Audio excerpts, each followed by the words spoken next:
because we are live.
Fanboy Modeling School.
And welcome to the Fanboy Modeling School. I am the Fat Mantis now in HD, and I'm here with my man Steve, also in HD and hi-fi fidelity.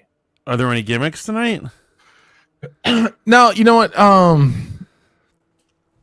Steve, real name, no gimmicks. As you know, Mantis started as a kind of a nomenclature in response to something someone said once in Request Box Live, and I was like, nah, no names here, no special monikers. Real name, some idiot no came in the chat and they were like, and then it became a gimmick. Just Steve. And then it became a gimmick. One of the more interesting gimmicks, I'd say. And I would say so. How are you, big guy? Happy belated Thanksgiving to you. Happy belated Thanksgiving, yo. Happy American take land from other people and eat turkey day, you colonizer, you. Can I clarify something? Sure, why not? Okay.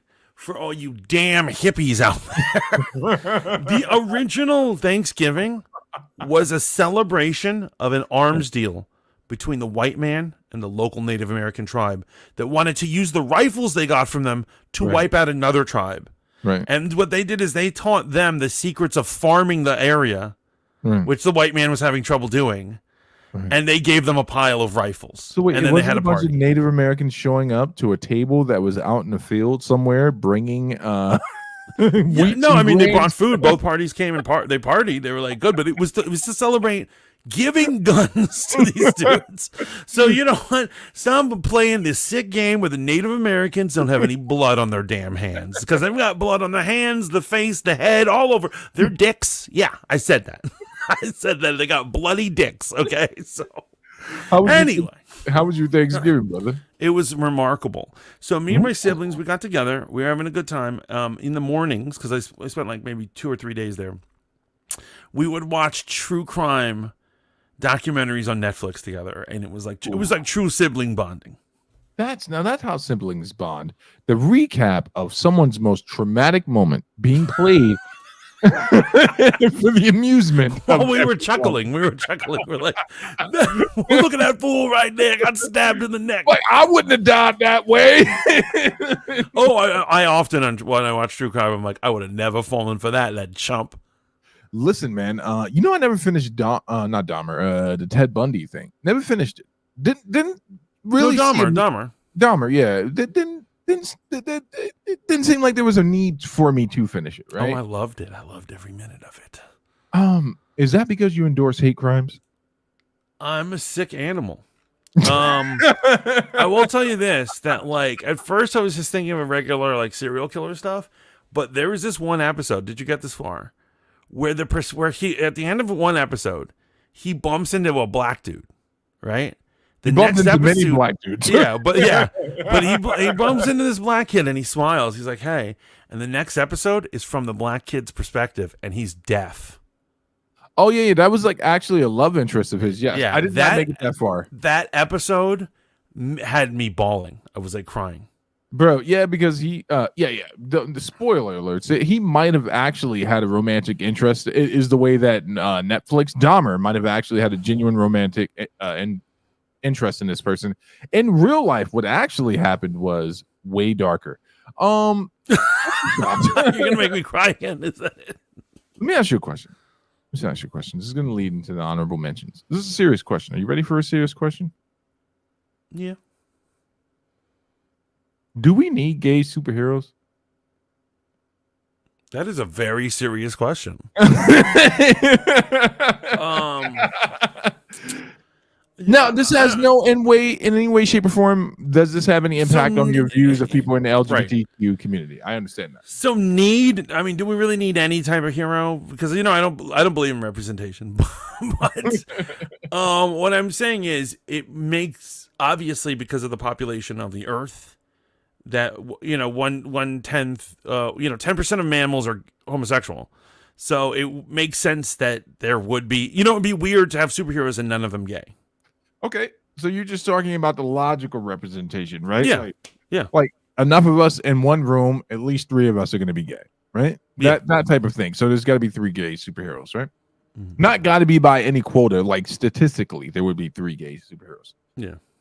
What I'm about to say next is going to seem like it does not relate to my question in any way, shape, or form, but I promise you, there is a path I'm following.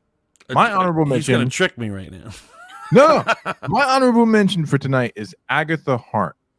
Is there a chance that this show is going to be brilliant? No, 0. I can explain to you why, and it has nothing to do with the amount of. I know they said they were going to be incredible LGBTQYAZX2 45 representation, and I'll tell you why it's not going to be good. It has nothing to do with that. Right. So here's what it is. A lot of people are hating on the Young Avengers concept. I actually love the idea of the Young Avengers. And I want to see Wiccan, and I love that. And I want to see that representation. That works for me. Into it, right?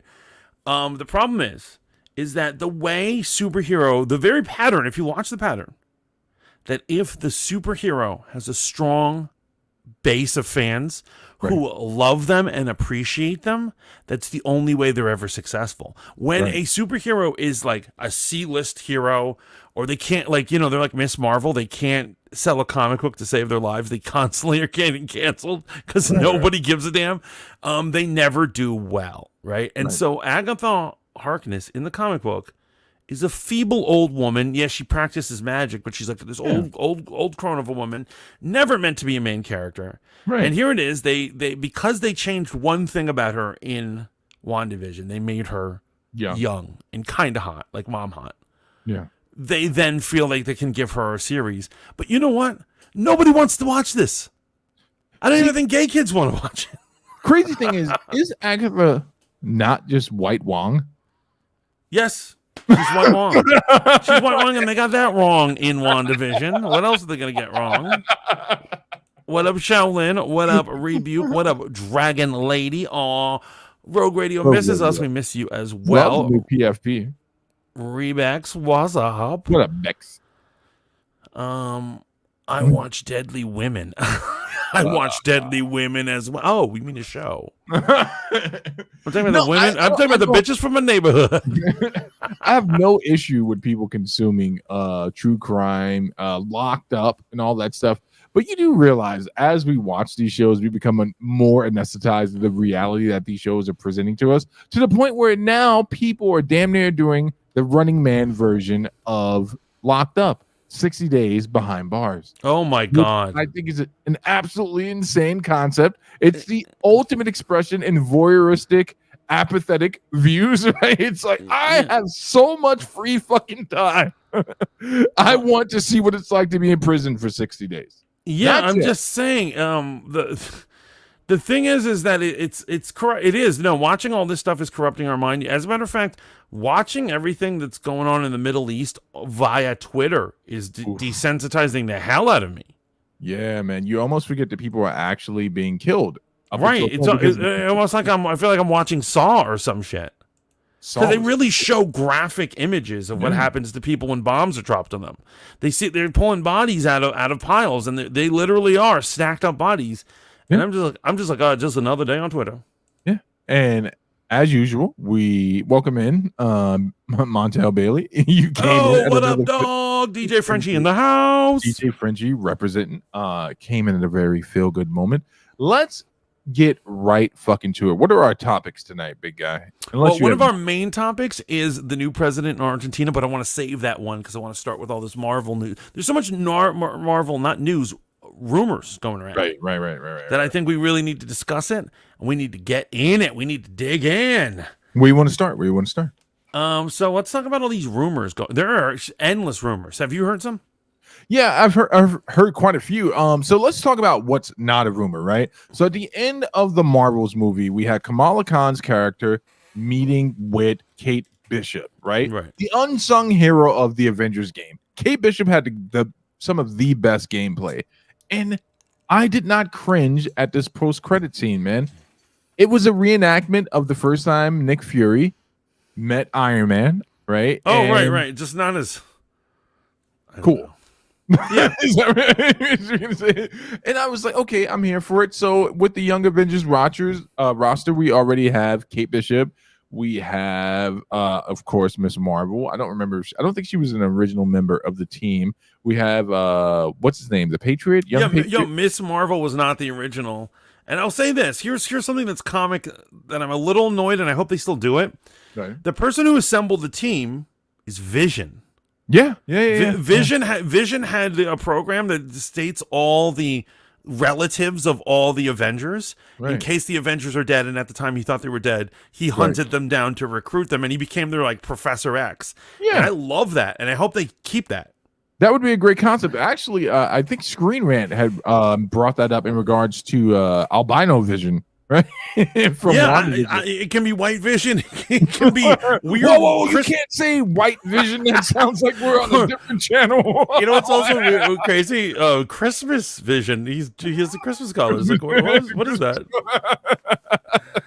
A Santa Vision or whatever. The final Vision. I don't care which Vision it is, as long as that'll be. I like that concept a little better. Right. But you're saying who is in play, right? Who's in yeah. So we have Kate Bishop, we have Miss Marvel, we have, and they mention actually in that scene, they mention, she's like, "Did you know that Ant-Man has a daughter?" So that Cassie Lang, right? Cassie Lang, and then also we have Kamala Khan, who is an original member, along with Kate Bishop, and so I'm here for that. That rumor is solidified in fact.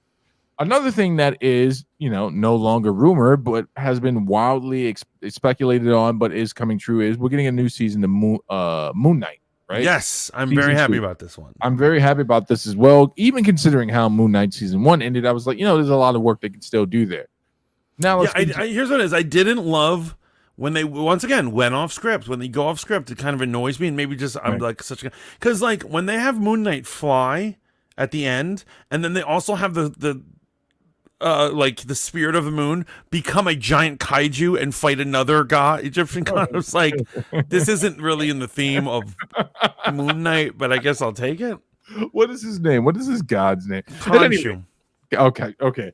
So here's the crazy thing. Now let's get to the rumors, right? So obviously we got to deal with the rumor in regards to the recasting of Kang, right? That's one huge rumor floating around right now. Right. And so will we even have a Kang Dynasty movie? Are they going to cancel that movie? Like, what is the deal? People claim that they are, however, Marvel swears they're not. As a matter of fact, literally, I think it was today, they announced the writer.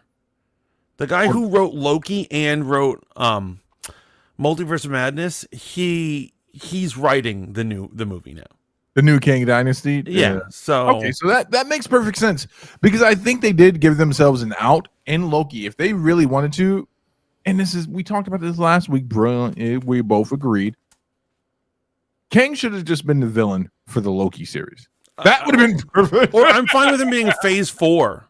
If, like in between the movies, they can have villains. That works. Right. Yeah. You need to give him a movie. Kang's a minor villain. No matter how much Marvel Comics has tried to present him as a major threat, I'm always like, the time traveler? You haven't defeated Rama Tut? But hold on here. But aren't you a huge Jonathan Majors fan? I think I answered this question pretty precisely on, yes, I am a huge Jonathan Majors fan, and he could have been utilized in 2 major roles for Marvel. Blade, as you said, which is brilliant. Blade or Blue Marvel. Oh, right, yeah. Yeah. That would have been perfect. I enjoyed his version of Immortus in the second season of Loki way more than the first. Like when he drops the veil and he's no longer being zany. He's just like, dude, I've been at this for a long time. I love that. No, because here's the thing. Even in season 1, when he was being goofy with them, I knew he was playing them for fools. Yeah. Like, there's no way that you come to a time god and he's a zany guy eating an apple. He's just eating an apple. No, but I think it was a really good representation of King. So another rumor I want to deal with. Wait, hold on, real quick. I want to point this out.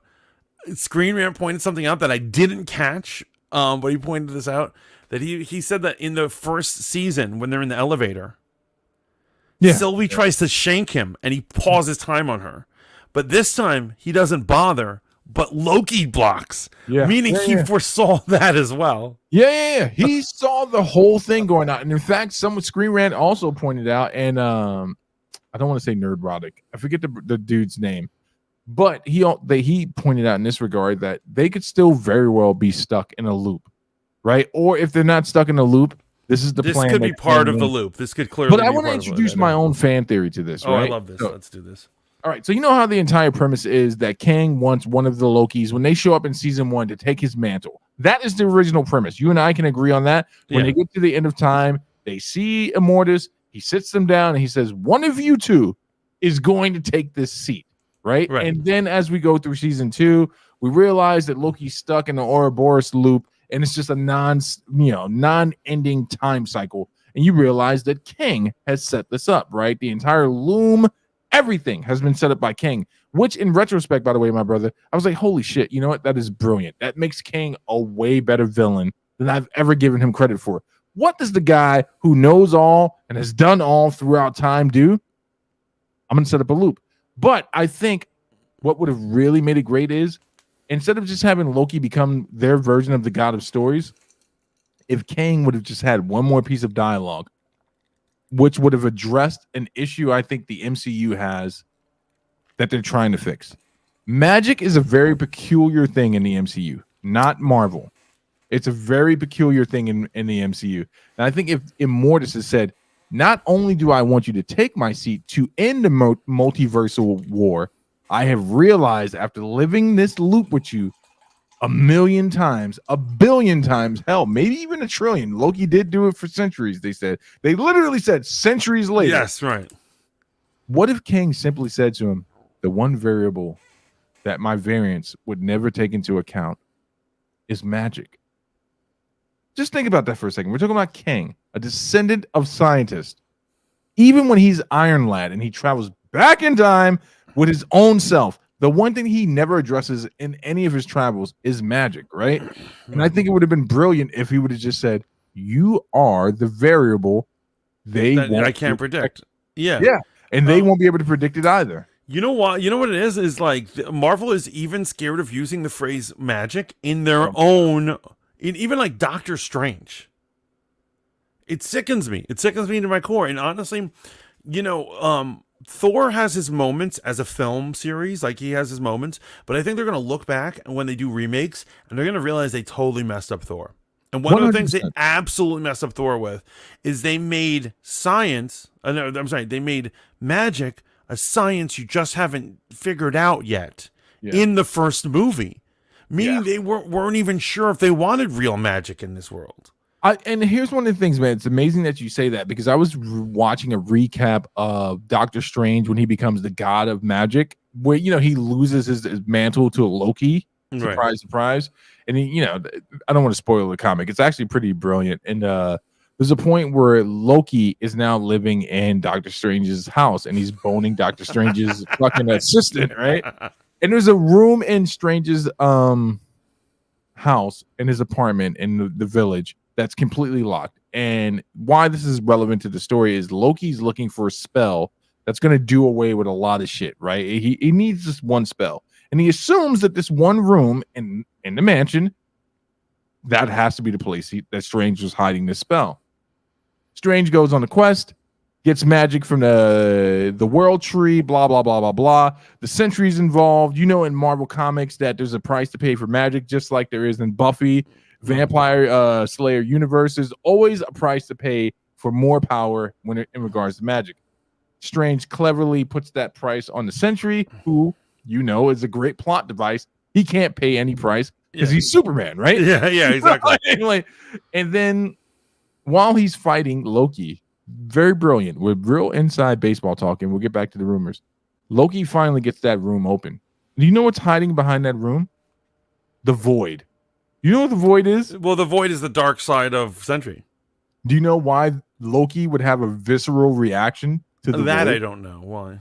Because in Siege, after the Dark Avengers event, after Secret Invasion, after all the shit that's happened after Civil War, Sentry killed Loki. The Void killed Loki. Sentry Did actually, he?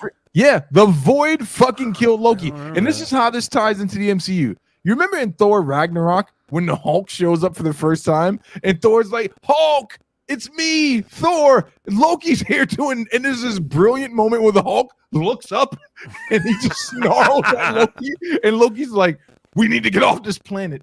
He has that exact same reaction to the thought of the Void coming out of that room. And when the Void sees him, he says something so chilling. He's like, oh, hello, little god.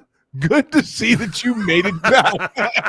And that's what I love about Marvel Comics. There's a distinction between science and magic, and science can impact, science-based creatures can impact mythical creatures.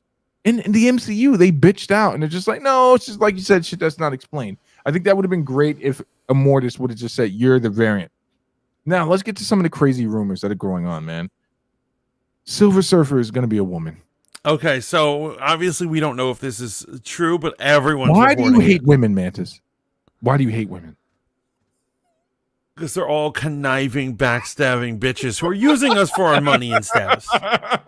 She doesn't love me. That bitch does not even know what love is. She doesn't even know what it is to create something. All these hoes do is take. Remix. What up, DT Dubs? Welcome in, man. So here's the whole deal. I kind of wish Matt Cat was here so he could like express himself and be himself right now, because I don't know if you saw his video, but he had a pretty visceral reaction to that. And I too, to be honest, man, I went on for a very long walk yesterday because of that. Because it depressed me. Man just took his headphones off when he heard the news, got up and went for a long walk. And I was in my feelings, yo. The last time you told me you went for a long walk was when you had a victory lap and sat down, and I believe your words were you drank a 40 ounce in front of a lake in commemoration of Spoon dying. It was a bottle of champagne. I spent real money on that. Yeah. But I got off the train early so I could walk, grab the champagne, go to the lake, and just I literally started screaming at the lake, "You're dead! You're finally dead!"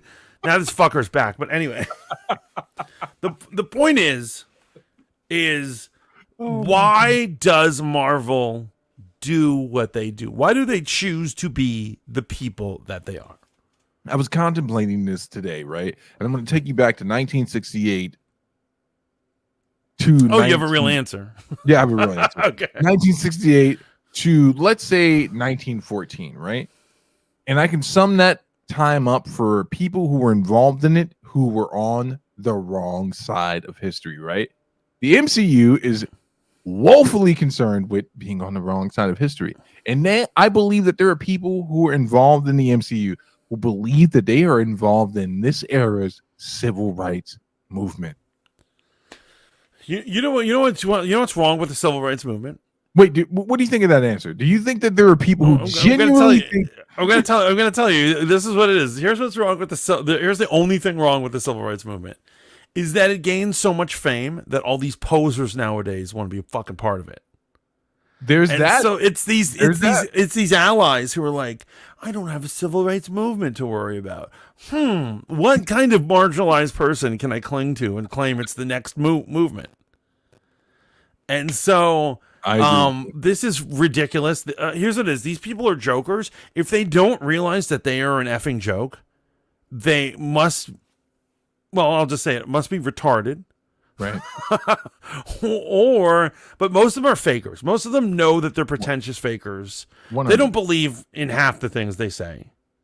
So I mean, here's Yet the somehow thing, this Activision has made it to the writers' room and is controlling everything.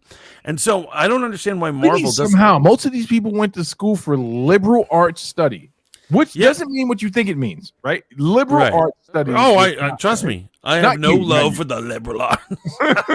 Not you. I'm saying for the laity, right? A lot of people hear the term liberal arts and they assume that, and you would be right in your assumption, I guess, that liberal arts majors are all a bunch of bleeding heart liberals. But in actuality, it's talking about the arts, right? It's talking about the thespians. But these people are coming into something where they feel like they are truly fighting against evil. And here's the sad part, man. This doesn't include yourself or maybe even me. But all you right-wing psychopaths that make content about this shit, you are proving them right? They might actually have a moment of clarity where they're like, I could be wrong about this. I could be wrong about this. Not everyone's a hate monger. And then they click on some fucking red pill proper video about Marvel and some lunatic who's fucking emaciated with a beard that's bigger than his entire body is fucking screaming about wokeness, and then they just revert back to their liberal ways, right? What do you think? You think like I try to keep myself to the more sane people who hate wokeness, but yeah, no, I agree. There's a lot of bad actors out there, and there's a lot of people who are just trying to be like this other crew, and they're just like, if I complain about wokeness, people will click. And it's true, unfortunately. As a matter of fact, I hate the Marvels so much. I hate that movie so much that I actually found myself in the middle of the night just looking up videos of people talking shit about it. I've watched probably 100 videos so far since it's been out. It's only been out 3 weeks of people talking shit out because I gained such joy of people talking shit. I have to tell you, man, the movie was extremely bad. Like, it is on a scale of 1 to 10, 10 being amazing, 1 being she should have swallowed you instead of birthing you. The movie's a -0, right? It's got almost nothing going for it. The only thing that's like going for it, but all Marvel movies have this, is it like looks good in terms of like it's clear, it's in high definition, right? 4K, will you? But it's still not as bad as Love and Thunder. The Marvels. 90s accurate Hank McCoy. That's a good point, Shalin. That's a good point. That was the most amazing thing in the world. However, the binary thing is not accurate at all. Oh, the binary thing? Yeah. So actually, here's a crazy thing. Did you know that scantily clad Miss Marvel, the white one, was a member of the X-Men in the 616? Yeah. So there's a little bit of room for what. No, but I'm saying it was never Maria. I'm sorry. No, fucking binary, not binary. Black Monica Rambeau was also a member of the X-Men. I just fucking remember that. I don't know. I didn't know that Monica ever was. But however, her mother Maria never was, and this is just a weird take on. So here's the thing. Okay, so you help me with this. Monica and Maria. Can you just look it up and tell me if in the comics who is the hero in Marvel Comics proper?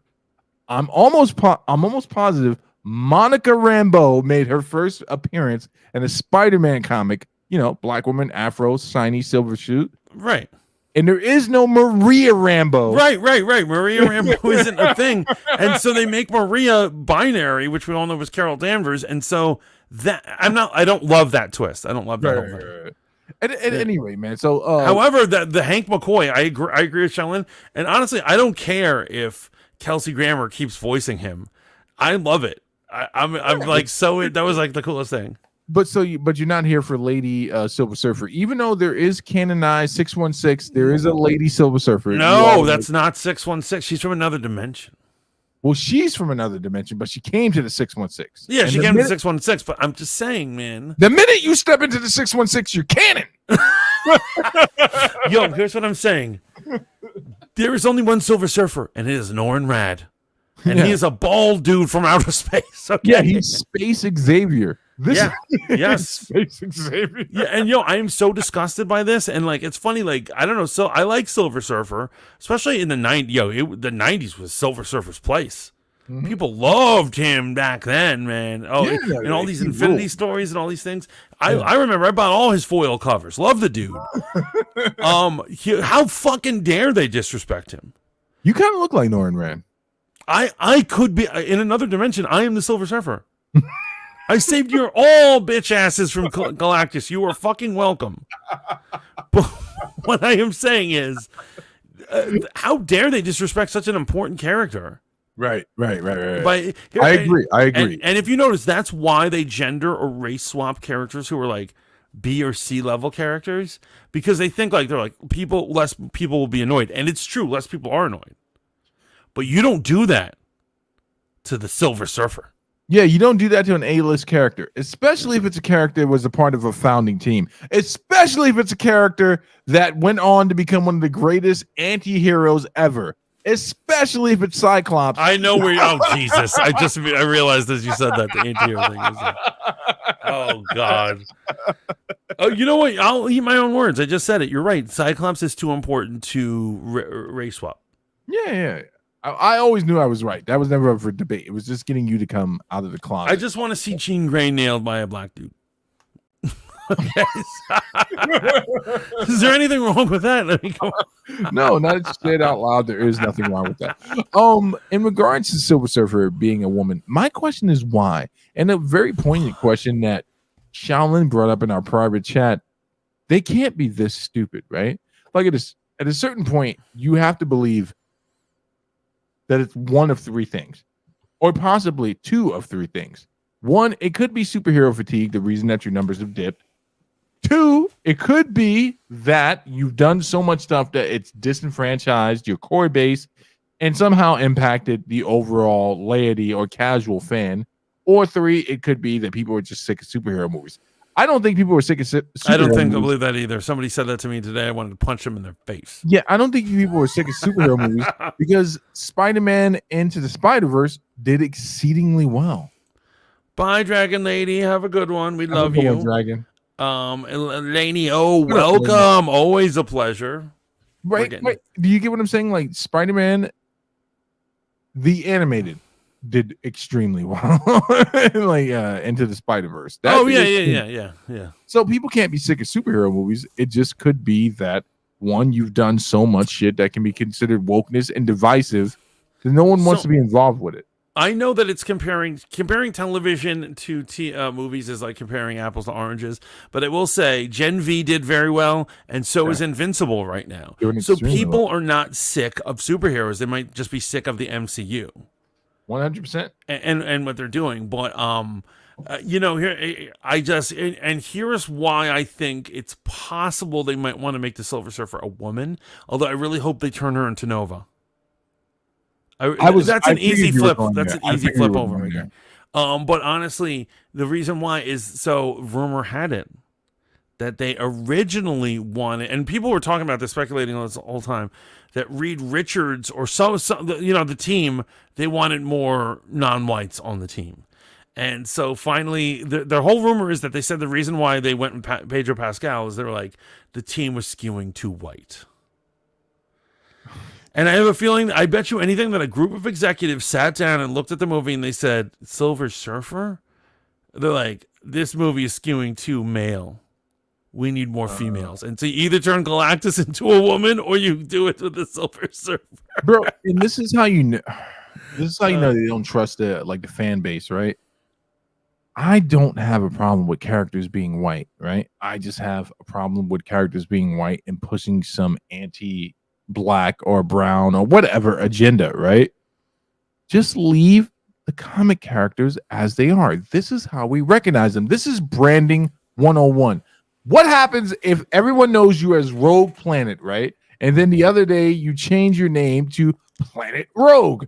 People might be confused by that, right? They don't know if they're clicking on the right fucking video. And by the way, Mantis's fucking Rumble has been hacked. I went to go check. I couldn't see what you were talking about before in the green room. And then I went and checked it out again one last time. And for sure, there was some random broad talking about politics on your Rumble. What is that? And it's saved as a video. Like, you can't get rid of that. Yo, that is crazy. That is absolutely crazy. Her name is Kim Iverson. I've seen her on Rumble before. She's political talker. Why would she hack my Rumble? What the fuck? Silver Surfer got a black soul to me, laugh out loud. That's a black man under that silver. I would love it.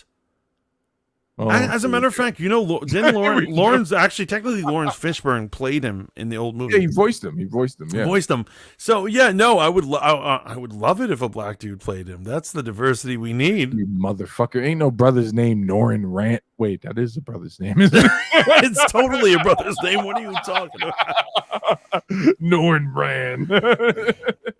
So I'm enraged about this one. Right. Honestly, if it really does happen, I will never watch another Marvel movie. Anything owned by Disney I won't watch, and I will not frequent them. I will not go to their parks. They can suck a fat one. All right, so let's get into some more. I agree with that. They can suck a fat one. More MCU rumor mill. Oh, I got one that should Go for it. That they're going to make Miss Marvel the face of the MCU.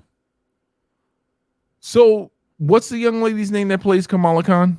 Iman Vellani. So she is an actual comics nerd, right? She is an actual comics nerd. I think I'm going to verify her at this point, right? But should she be the face of Marvel? No. But I do think that she's invested enough in the comics lore where I'm not mad at her having input on things. But no, that's stupid. Basically, they're trying to make her the new Nick Fury, where she appears here and there for no reason. That is just so stupid. Here's what I'm saying. She's adorable. She's a sweet girl. I like watching interviews with her. However, she is a side character at best. Right. And what happened to Wong being the new Nick Fury? I don't think people like him as much. That's what they haven't been having him. I loved him in She-Hulk. That was the best thing about She-Hulk, bro. No, I do like that, but you notice they dropped that. Yeah, they 100% dropped it. They dropped the bag, and they were they're trying to do it with Miss Marvel now. Yeah, no. Women characters aren't interesting enough. I'm joking, but I'm not. Here's the thing, right? This woman character is not interesting enough to pin a multi-billion-dollar franchise on, and this would be another misstep for Marvel. And then I start to wonder about why Kevin Feige has the job that he has, right? So if I hired you, Mantis, to be the person to course correct or guide the ship based on the successes that you've had in the past, I expect you to continue doing that. And I expect that your business acumen will be up to par enough to recognize trends. And right now, the current trend is saying that people do not like the product we have previously released. So if I'm the owner of M&M's and I made a bag full of green M&M's, and now I realize that everyone's having a poor focus test in regards to M&M being green, I'm going to stop making those, right? Well, I mean, obviously, and so here's the craziest thing about them saying we are greenlighting a Miss Marvel season 2. We're making her the face of this. We are gender bending the Silver Surfer. We're giving She-Hulk, one of the most hated shows ever, a second season. And here's what I'm saying: it's not. Are they doing that? Yeah, it got announced with Moon Knight, Miss Marvel, and Moon Knight and She-Hulk all were announced at the same time. So either they have a way to correct it. Maybe they found out they were like, we did this wrong. We have this other person who has a vision. They're gonna fix it. That makes it. That would be cool. That would be very cool. But like for instance, like, okay, so Brie Larson might just be saying this, but she said in the interview, she's like, "Don't worry, Carol Danvers isn't done. There's gonna be more Carol Danvers." No, actually, you know what's crazy? They did do an obvious nerf in the Marvels. So you remember back in the day, Brie Larson was pushing heavily to shipping her and Valkyrie heavily. Right. And someone probably said, "No, you two bitches can exchange a hug, but there will be no shipping in this movie." Yeah, the movie didn't even make any sense. No, like you saw Secret Invasion, the show. Yeah, I watched it. I actually, it doesn't. They don't make sense together. No, they don't make any sense. Why together. didn't Valkyrie say, "You guys shouldn't come to Earth. They're hunting you"? Right. But she brings a bunch of Skrulls who are being hunted. Well, she's taking them. Well, okay. Here's the thing, right? And this is when they run fast and loose with the lore in the comics, right? So technically, they're in New Asgard, which is a sovereign state in itself, and then Norman Osborn invades it, right? New Asgard is its own country. So she's saying it's not. She's like America can't get their. Yeah, you can't do shit on it. And then when you think about it, really, when you break it down, if I'm an American president, I'm like, so they're with the literal Norse gods right now. Oh, but wait, this is the MCU where magic is science, right? So these are just idiots. These are just loose yahoos. Another thing is that, like, in Secret Invasion, Nick Fury, I mean, we don't have to get into this, but like Nick Fury was dark and gritty and like kind of depressed and fucked up. Right. And in this, he was like light and cheery, making jokes and like all this shit. It was like weird. I gotta say, I agree with that assessment, man. I gotta say, Nick Fury, Secret Invasion was tolerable. Good up into the last episode. I was like, what the fuck? Oh, yeah. It went crazy. They went ham on that one. Definitely a non-comics person wrote that episode. Oh, 100%. It was like, I was like, what is this? So in regards to She-Hulk getting renewed for a second season and Miss Marvel, of all that shit, I will check out a second season of Miss Marvel and even She-Hulk if they're telling me, hey, we're course correcting, we're going to make this more comics accurate. And I'm not one of those guys that has to hang his hat on comics accurate. I would rather they say, hey, we're going to make a quality story. Because I'll let anything pass if the fucking story's good, bro. I'm like, this is a good story. I don't give a fuck that this person was transgender. It's a good fucking story. In fact, when you were on your campaign for Black Cyclops, which I want to make sure I'm saying this so everyone in the back can hear me, I am totally against. But if I sat down in the seat and the movie was so good that wasn't the focal point, I wouldn't give a fuck. I would not. I really would. Absolutely. I would not give a fuck. Honestly, I was pro Black Johnny Storm in the other Fantastic Four movie. The problem is that movie is utterly fucking garbage. And let's be real about something. I love Michael B. Jordan. I support him. That was me doing the Brother Soul clap right now. But his acting chops do not lend themselves to the range required, even for a fucking 2D character like fucking right. Johnny Storm is the most 2D character ever. He's very limited. But Michael B. Jordan could not land that because no one really cares about the Human Torch. In fact, his most iconic moment to me in the comics is when he's in Homeboy's universe. What's this motherfucker's name with the fucking gold rod on his chest that looks like a green roach? What's his name? You know what I'm talking about. He's one of the Fantastic Fours. He was a Nihilist. Is that his name? Nihilist. Yeah. Yeah, so Johnny Storm, in yet another attempt to revitalize comics, made a famous last stand in his universe, man. And where he hit the flame on with a wave. He went mega. Yeah. And that was probably the coolest Johnny Storm has ever been. And then I seen Michael B. Jordan playing it. I was like, it just reminded me of how much I don't like the Human Torch as a character. And so I hate to say this, but I've already said it, so I might as well reiterate it. Once again, they thought they could race swap. Good point. The character that no one really cares about. He's there to have flames, and they don't really care anything about his character or his origin or anything going on. And so that's the character they probably a group of executives decided who was going to get race swapped. Yeah. And they were like viewing it and they're like, well, people just like Johnny because of his flames. It doesn't really matter. Right. And that's totally, unfortunately, that in itself is racist. It's almost like lowered expectations. Yeah, 100%. 100%. I agree with that 100%, man. Let me ask you a question, brother. Yeah. Moon Knight season 2, given everything that's happened with Moon Knight in the comics, if they took the current iteration, which I know you're not reading, I've brought it up to you a couple of times, and hopefully you will check it out. But Moon Knight right now in Marvel Comics is amazing. It's absolutely amazing. It's everything that has led up to Moon Knight in the comics and all the things that's happened to him. You're like, oh, it makes sense that he would be able to do this. Let me give you, for instance, someone psychically takes control of Moon Knight's body. And then he shows them why this was the worst move they could ever make. He's like, not only do I have multiple personalities, but my brain has been occupied by a god. And if you don't think that type of residue sticks behind afterwards, then you're sorely mistaken. And then he then traps that person inside of a coffin in which he keeps his multiple personalities. And I was like, this is good fucking writing, bro. Oh, that is good writing. That is actually good writing. I like that. It's good writing. You think we're going to get some good writing for Moon Knight season 2? What do you think, bro? So here's the problem. Honestly, I think season 1 had a lot of good writing, but they are missing one problem with it. Okay. And so it is the basis of the character. And the basis is that he is a dark vigilante who brutalizes people at night in the name of justice. And he didn't do that once. And so that's what I need him to do. And so he's this universe as well. You know, there's many people who could say different people or, you know, Marvel's Batman, but he's pretty much Marvel's Batman, which means he needs to get to it. Now, trust me, I enjoy stories when they're talking about the gods and yada, yada, yada, and it's all fun. But his main purpose is to scowl the night for evildoers and to beat their fucking asses. And that's what I want to see.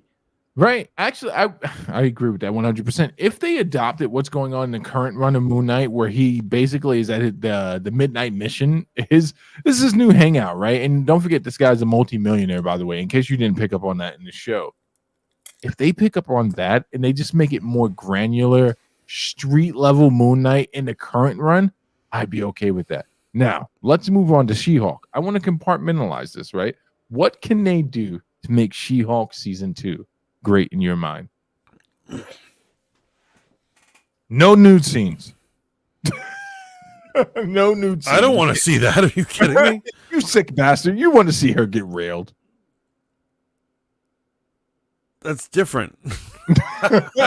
No, honestly, like so here's the funny thing. People think that, like, you know, executives usually take the wrong messages from things. Example, She-Hulk's not working. And they go, well, I guess comedy doesn't work with superheroes. But that's not the point. The problem is that the comedy they had for She-Hulk was stupid. Right. And the adventure they had laid out for her was stupid. She has to fight an incel? The final dude is an incel? There's no ongoing storyline to connect. He's an incel with a neckerchief. Yeah, with a neckerchief. Like, what was that? And yo, the end where she goes and she meets Kevin Feige and he's a robot. He's like a robot. He's an AI. It just wasn't funny. It wasn't funny. It did not land. And I am fine with them being slapstick comedy, but honestly, why don't they hire the writers from like Modern Family? Why don't they hire the writers from How I Met Your Mother? Something like someone who really understands comedy, and they could write it or whatever, and they could have those directors do it. And that's what they could really do. But also another problem, and I understand that they even admitted to this, because a lot of times episodes didn't make sense. Right. Because they weren't full stories. They took the endings and parts of things and they mismatched them. No, that was clearly apparent. Yeah, it was like insane, and they need to not do that. And so, you know what's funny? This is how they make Marvel movies, and they didn't realize that's not how you make television. So in Marvel movies, all the time they film and then they refilm and they go back and post, and they put it all together. And they're like, it's like a jigsaw puzzle. They're like, where are we going to put the pieces? But you can't do that with a weekly thing. That if you've moved something out of episode 3 and put it in episode 9, it's going to fuck the whole flow up. No, I agree with that 100%. Give me one sec. Yeah, sure. But they need to end that whole situation. But don't get me wrong. Once again, Mantis is not some sort of hater. I love women, and I love She-Hulk. I am particularly a big fan of John Burns' She-Hulk in the 90s when she was like breaking the fourth wall and she was talking to the camera and stuff like that. Also, they got to work on that CGI. Like, what's up with them not having good CGI? I mean, yo, it's crazy. So the average episode of She-Hulk costs more money than the average episode of Game of Thrones. That is utterly insane. And so let's see what my man said. Yo, Steve, you heard that like another problem that they had is that the CGI was horrible, obviously, we all knew this, but they spent $25 million an episode.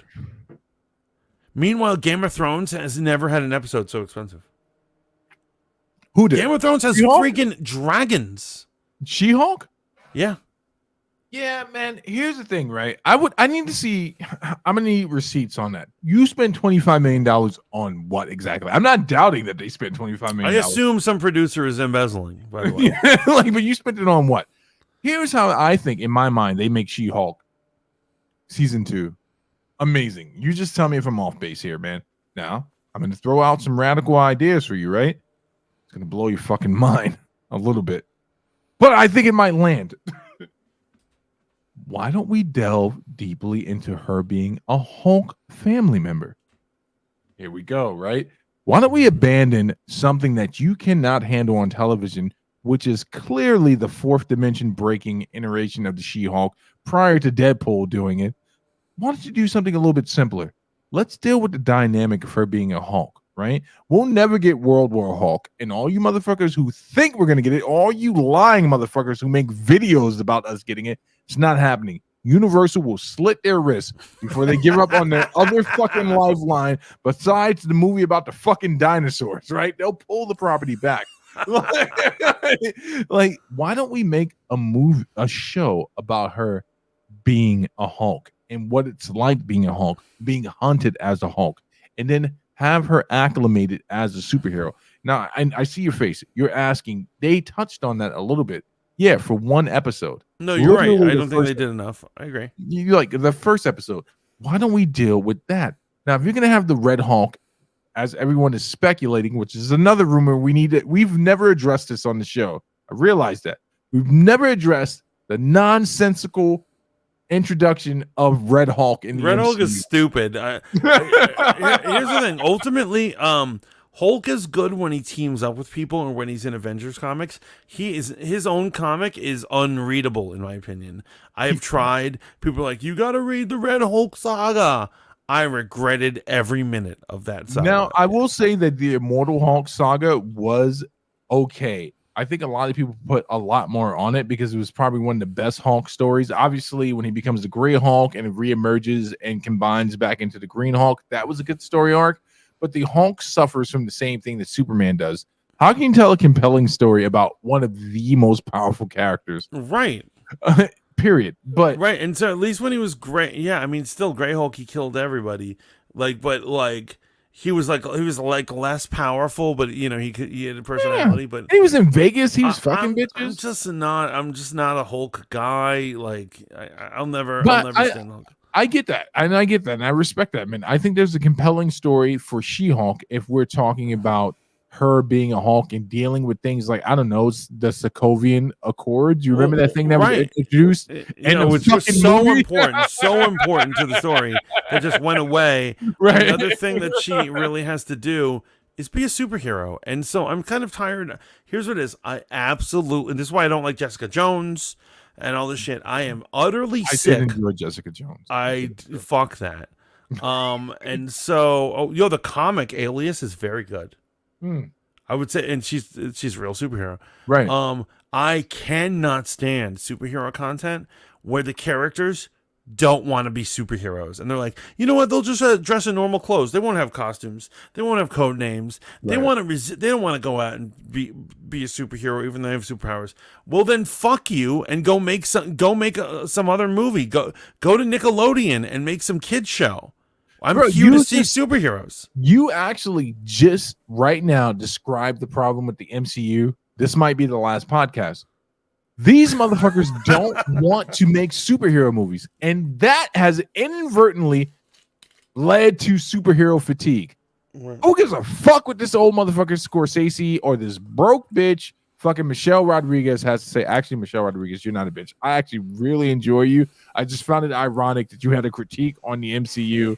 And you are literally on the lifeline with Fast and Furious movies. Yeah, right. Oh, absolutely. So, like the Umbrella Academy. Yeah, they got this actually from, and I don't mean the show. I mean the actual comic, cool superhero comic.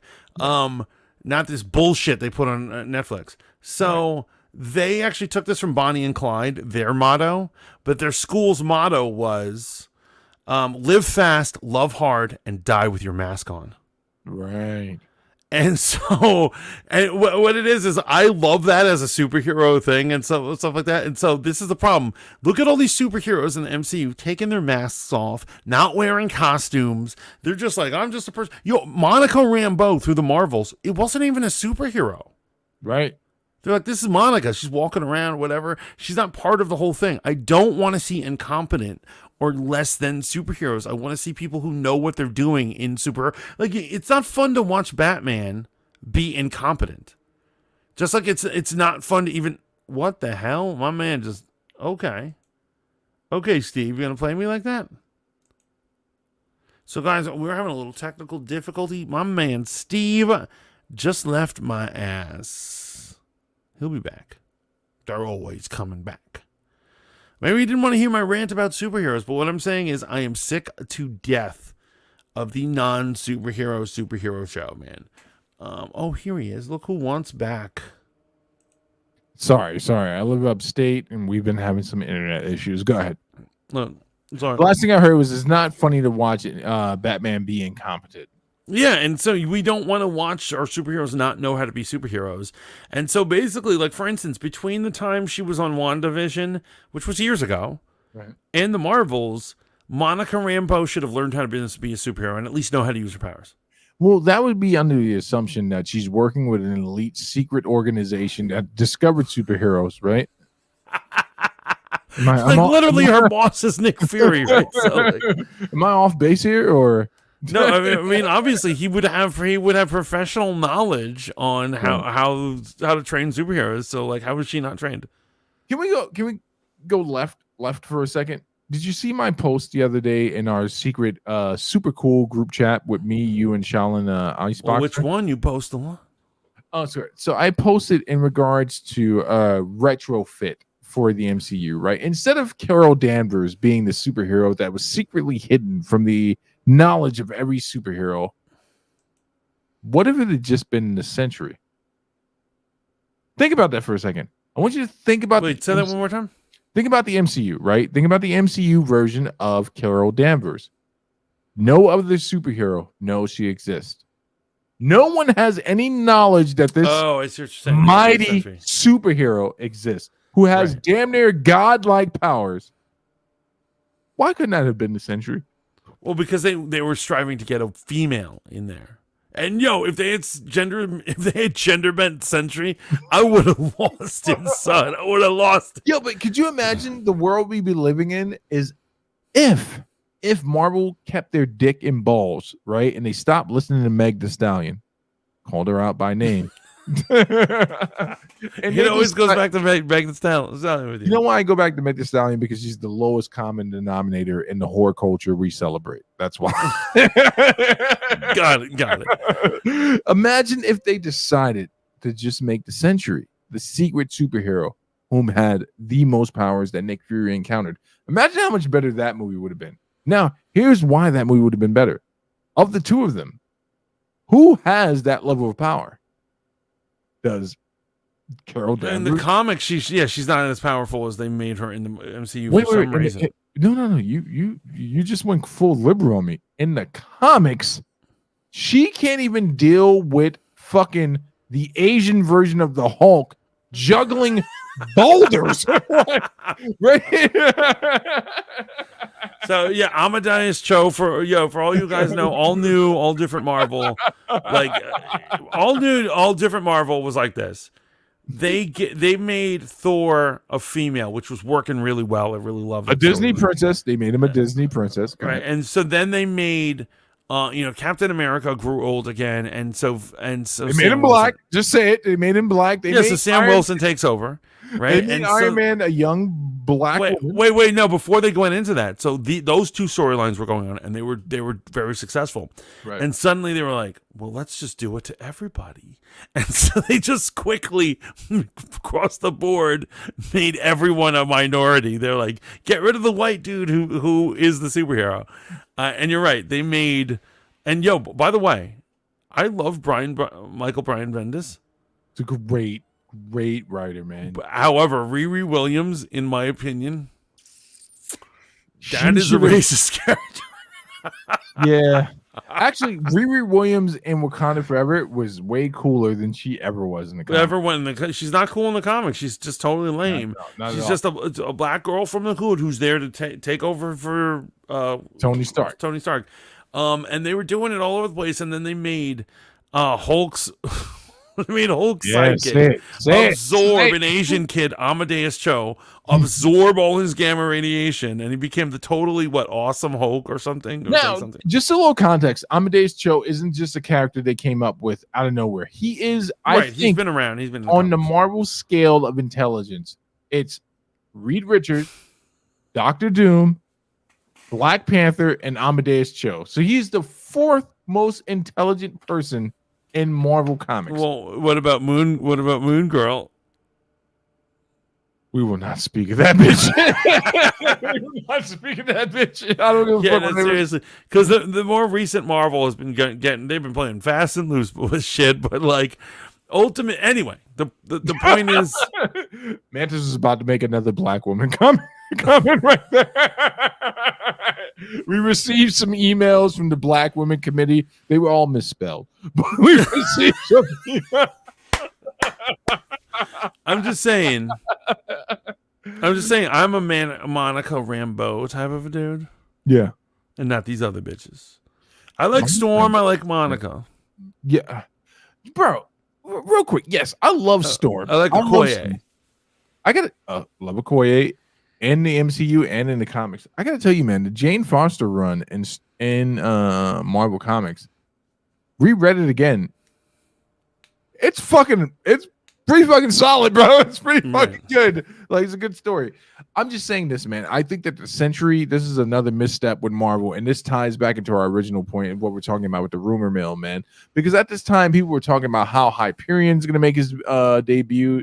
You got to go back a little bit in the rumor mill. How Hyperion was going to make his debut. Right, I remember that. But how Sentry was going to make his debut. And but they're saying now that Stephen Yeun is going to be Sentry. Who? Stephen Yeun. Who the fuck is that?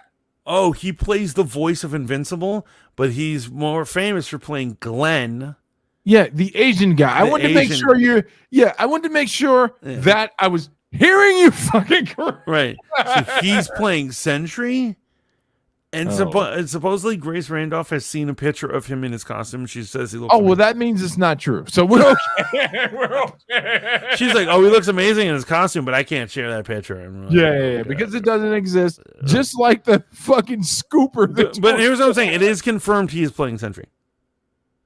Confirmed by whom? Marvel. Yeah, it's all over the place.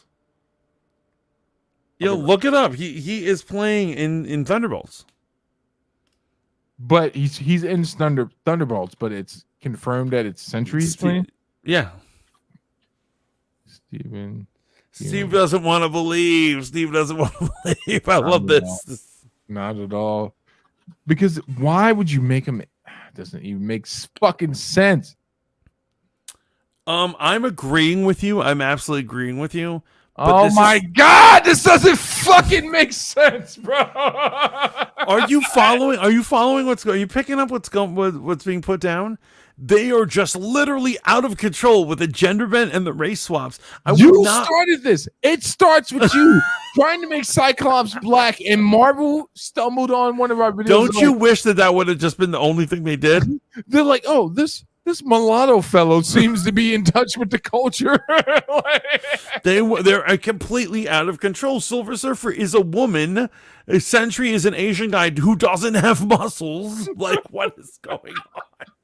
Yo, Glenn was known for his skinniness in The Walking Dead. He got beat to death with a bat with barbed wire on it, and that's the way I'll always remember him outside of Invincible. As a matter of fact, the guy who murdered him, Jeffrey Dean Morgan, would play a better Sentry if he put on a wig or something.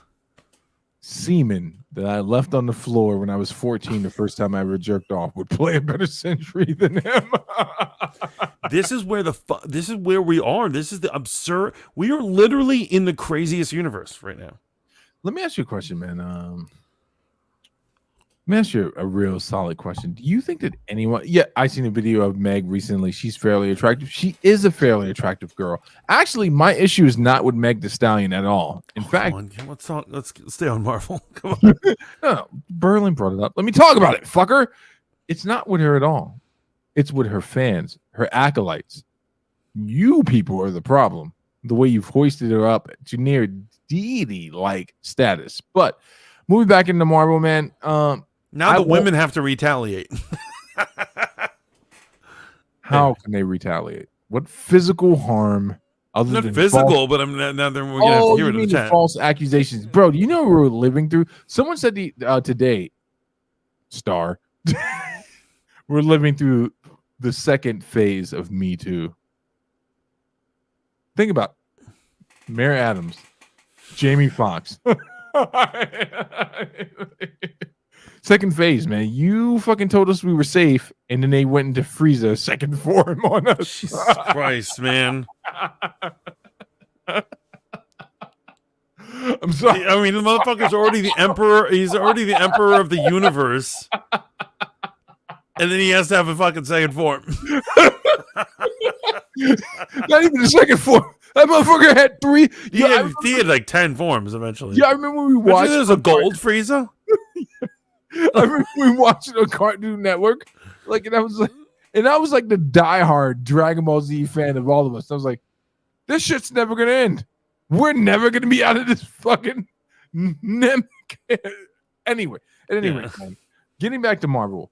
So this is a misstep yet again with the Sentry, but maybe they can survive that one, right? Because the Sentry is kind of he's a newer character, right? He's a newer character. Maybe they can get away with that.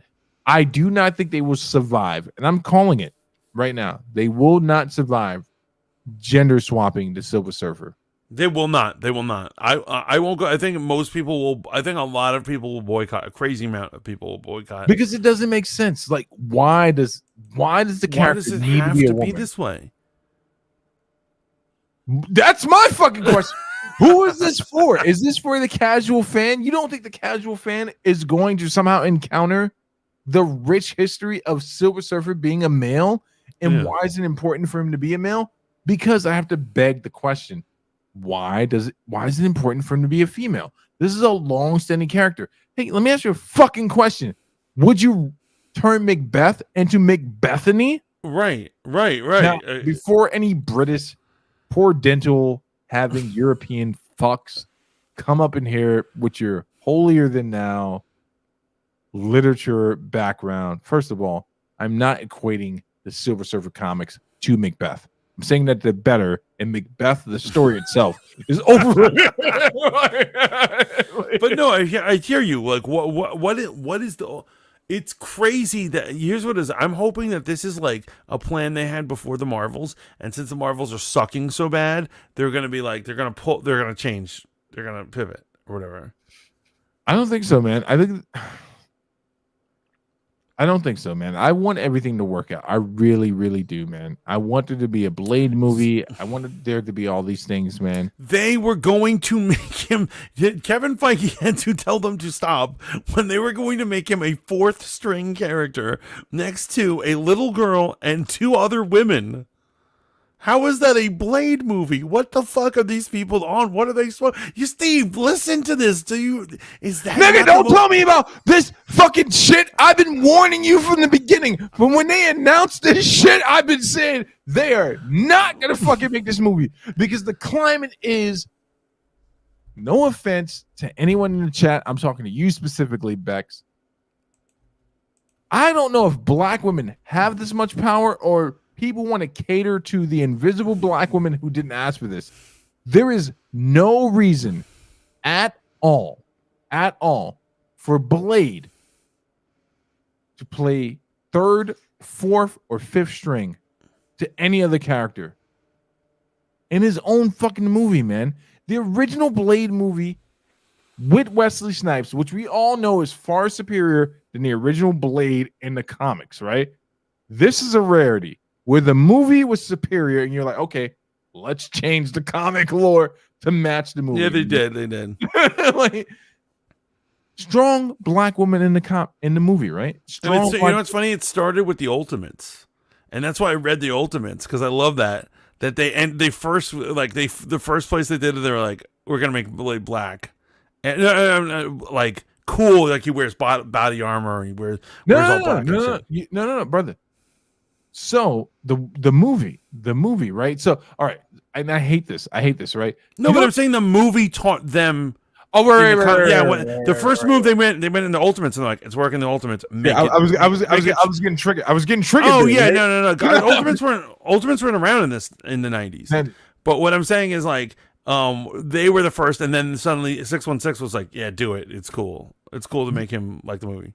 You know what's crazy, man? So a lot of people go back and forth on this debate, man, where they're like, well, was it Blade the movie, or was it Blade and Spider-Man that made Blade cool? And I'm like, no, it was Blade in the movies. It was Blade. It was Blade. I'm sorry, Blade in the original animated not the original, the one that you and I know, the animated Spider-Man series, Spider-Man, Dynamite, with the bad song and all. Didn't they have the old Blade where it was like an old guy? No. They had a version of him where he's a daywalker, and you know, we can do a whole nother episode. Right, that's a special. That's all. At any rate, Shaolin says the Blade show was interesting. Sticky Fingers as Blade makes me feel like I'm remembering a weird fever dream. I feel you. It's almost like, you know how AI, when AI makes a character, but they make the character's face like different, and you're like, is that Luke Skywalker? I'm not even sure. Bro, do you know it's the same thing that Sticky Fingers and Denzel? They put a Wesley. They put a huge marketing campaign behind that show. Did you know that they flew all the primary actors for that show out, presented them in front of a UFC fight, and there was a huge push because I think it was on Spike. Like, there was so many ads for it when it came out. Like, they literally poured money into the PR. A whole $5, right? A whole $5 Here's my point. Because it was Spike. It was Spike. And no one was watching back then. Here's my point to you, man. Silver Surfer being a woman is completely nonsensical, and Blade being second string to a white woman, a black woman, or a brown woman doesn't fucking matter to me. You can assign your own feelings to it. It's pointless. That's not what people are showing up for. They're showing up, and I think Marvel lost touch with this. We're showing up to see our characters in live form. You want to take some liberties with that shit? Cool. You're the one bringing us the property. But if I show up and he's not Blade anymore, am I showing up for the same movie? Right? And so like what is the? When have you ever seen Blade say, "Oh, ladies, I really wants to hear what you got to say about killing these vampires"? So his movie would have been a team of women, and he's just like there hanging out with them. That makes me so sick to my goddamn stomach. And the way they would spin it, right? The way they would spin it, or if certain parties were still coming to our shows, they would say, well, he was going to be in a mentor capacity. That's not fucking Blade, bro. That's not Blade. That's not fucking Blade. That's the elderly adventures of Blade in 2099. Spoiler. And this is Blade 2099. Nail in the comics. I'm put the nail in the coffin, man. You know why Norrin Rand being a man is extremely important? Because of representation. Him being a man is important because of representation. We're seeing Norrin Rand's story according to a male, and I feel like that should be represented. He had to watch as Galactus came to his home planet, and he made a deal with his version of Satan to save his home planet, and then the arc of this character deciding that I want to save my planet, but I'm willing to condemn other planets to their doom, whilst trying to, because remember, at first he wasn't just trying to trick Galactus into eating uninhabited planets. Right, exactly. He was totally willing participant. He was willing to give Earth up at the beginning. Because he's a man and he's evil, and men are evil. We can understand that. A woman wouldn't make a decision like that. No, here's why Silver Surfer can't be a woman. Because Norrin Rad, the way he discovered Galactus is he was an astronomer. Yeah. And he was able to pinpoint where Galactus was coming from. Bitches don't know shit about the stars, man. Yeah, watch a woman do math. Does it make any sense? Does it make any sense? No. And if the glove doesn't fit, then you must have quit. He's got to be a man. Feige, what are you doing, man? What is wrong with Feige? He's probably taking heroin right now. He has to be. He's on that fentanyl high right now. You know what's crazy? Once upon a time, Marvel had a guy there that stopped this type of shit from happening. Unfortunately, he went too far and he tried to prevent the Black Panther movie from being made. You remember this guy I'm talking about? He was an old white guy, silver hair. He was like, Black Panther? Sounds complicated. We're not making that movie. And they got his old white ass out of there and they made the Panther movie. Holy shit, yo, what tonight? Why? What opinion went too crazy, Shaolin?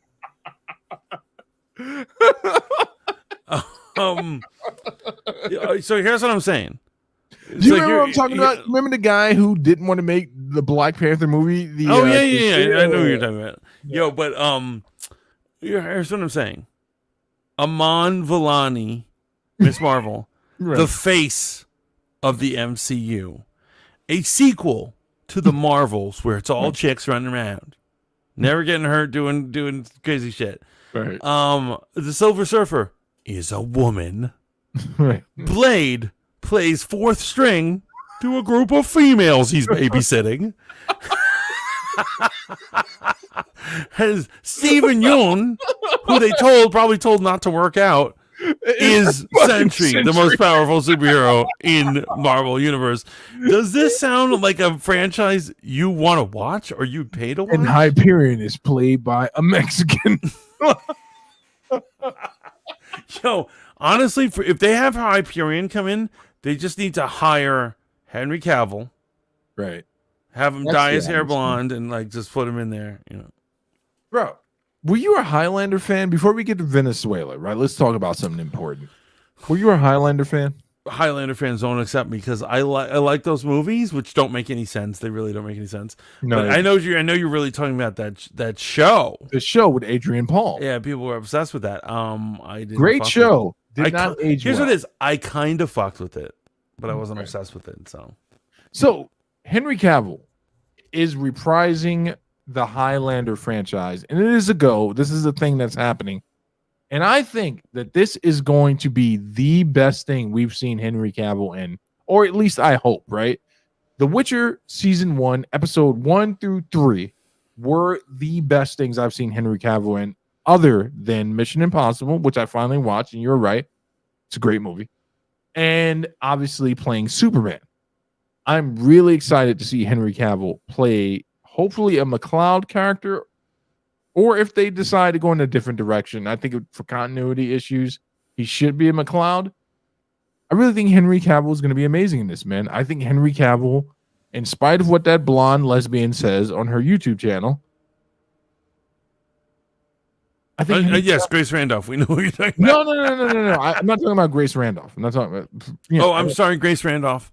I'm sorry that I assumed this for legal reasons. I'm just throwing out a broad statement. Okay, just general lesbianism. General lesbianism. Okay. And it's not wrong to call someone a lesbian. In fact, the person I'm talking about has expressed views that are. Some of my favorite people are lesbians. Yeah, she's expressed views in support of lesbianism. So I assume that with her staunch views, that she is one herself.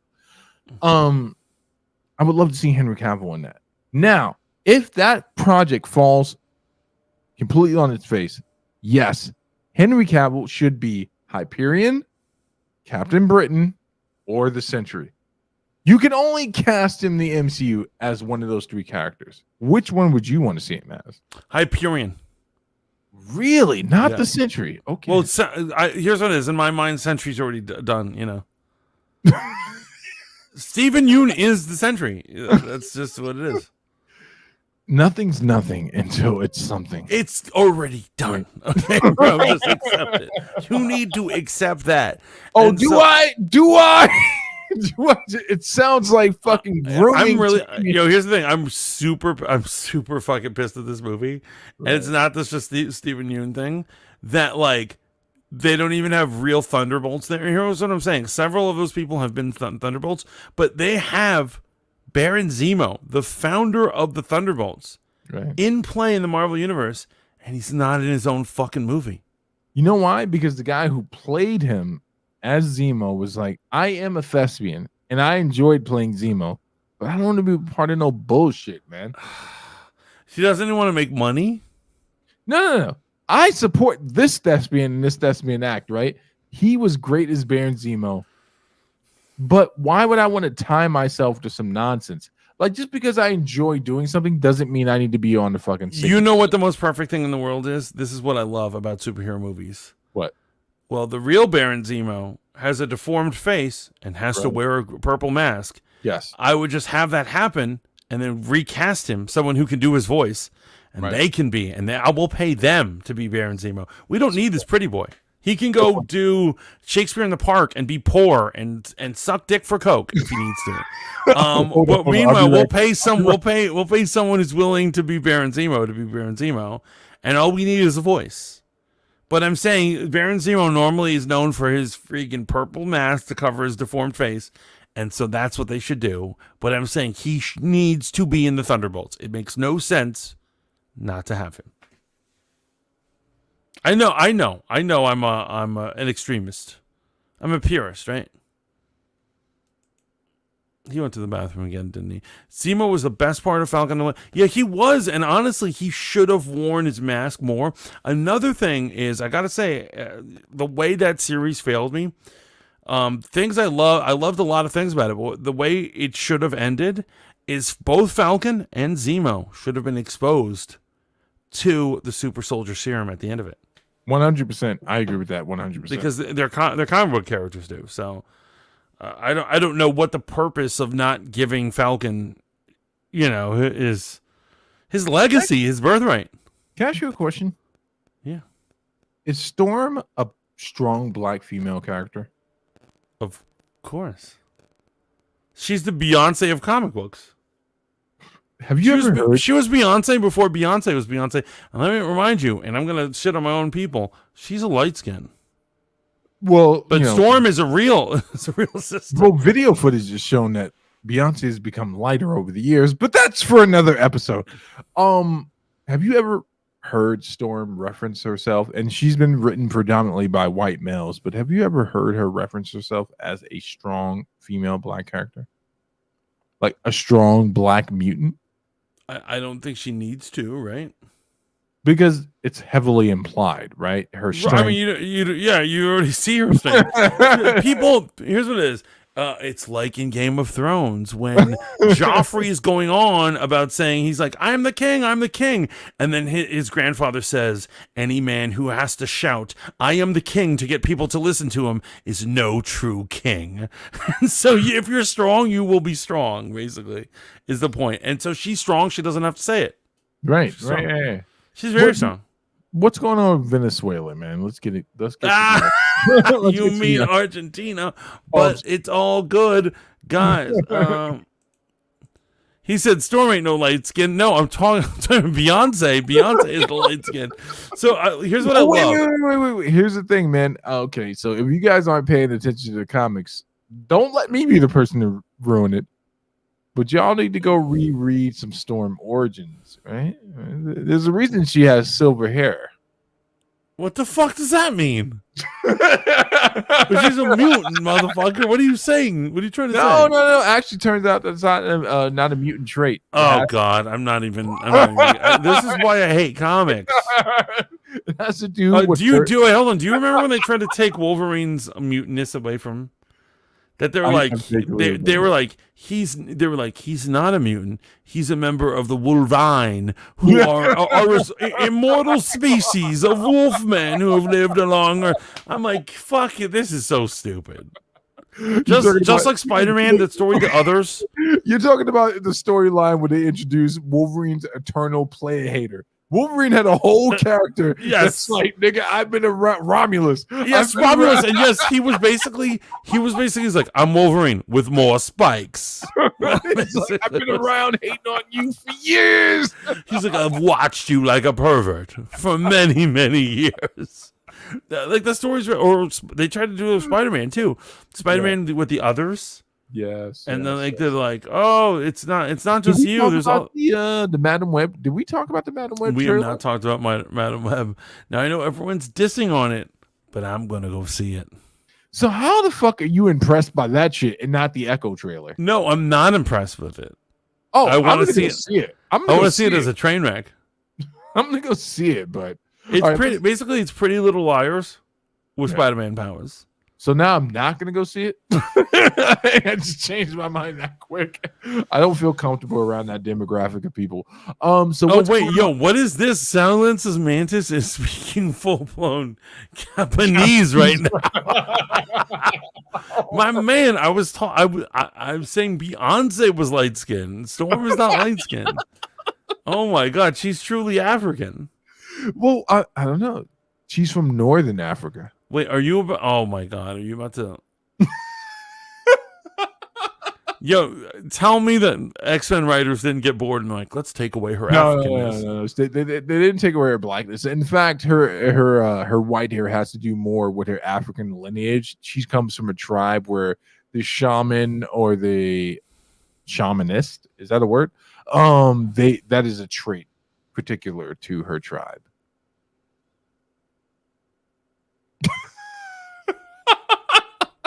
She is, as I remember her, in the 90s period. She was never changed. Here's the thing you know for sure. She would not have been welcome to Wakanda. Remember, even the adopted son got hit with the, we're going to call you White Wolf. Like, I think that's pretty descriptive. Yeah, we're going to call you White Wolf. I mean, Bucky deserves to be White Wolf, but other people, when they do it to other people, that is just wrong. That is wrong.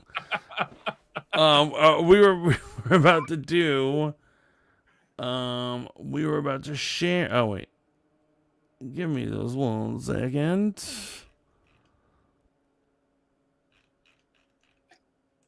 Entertain the people while I find this shit. Whilst Mantis struggles to find a video clip that he's going to play, I would like to regale the audience with the sound and smooth melodic voice of me speaking in old Shakespearean. Therefore, ergo I layeth on the deepest tree of woe my sour. That was actually pretty smooth. Just kidding. You sound like a fool. Well, most Shakespearean actors sound like fools. In fact, I like to look at them and eat popcorn and hold up a sign occasionally during their performances. Like, remember, we're not off Broadway, nigga. We're on Columbus Avenue. Oh my god, that's just I'm so sorry. I got friends that do those shows. I'm sorry. So here we're gonna go over her fun little introduction. Who's this dude? It's clearly never mind. Good. Okay, here we go. So let's meet Argentinas. So Argentina recently had elections and they had a winner. And however, the Western world is losing their mind because of who it is. And let's go over who he is. Donkey, a local court ordered a psychological exam after he refused to apologize for, quote, gender violence. Malay hates wokeism, hates socialism, hates the media, hates excessive government spending, hates the political elite, and loves his country. Legend. All right, here's the video. Prepare yourself, because it's wild. I don't know what's going on here, but I kind of love it. I do love this one for sure. Oh, this dude's clearly for genocide. This must be his version of the YMCA.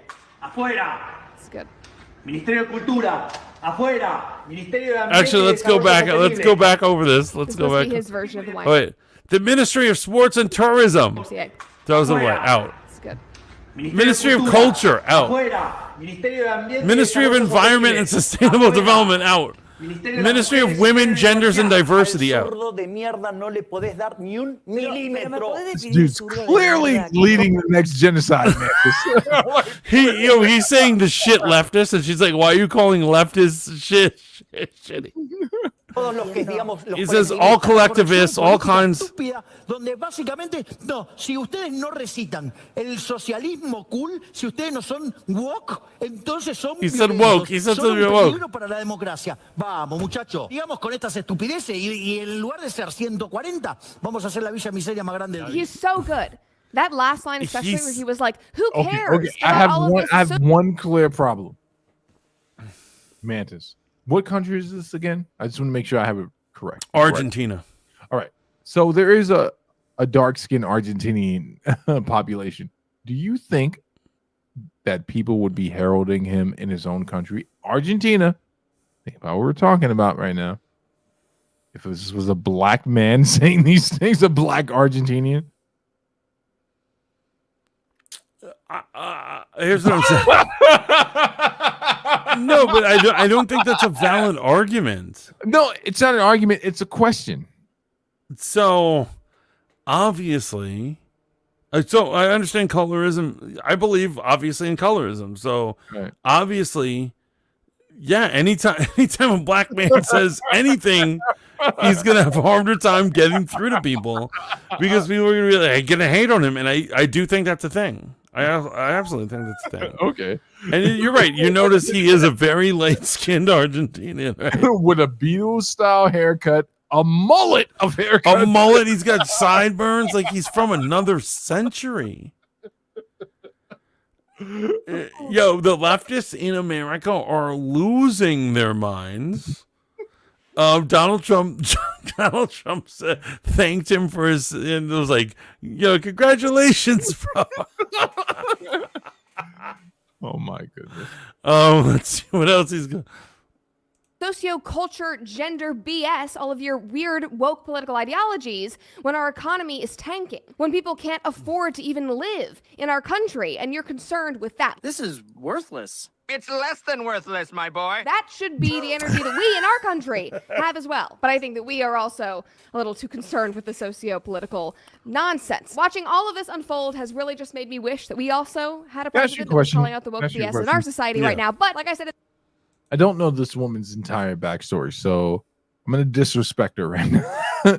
What makes this dumb bitch have any right to have any opinion on social, political, conversational points? Where does she go to school? What does she go to school for? She went to school for acting. She's an actress. Okay.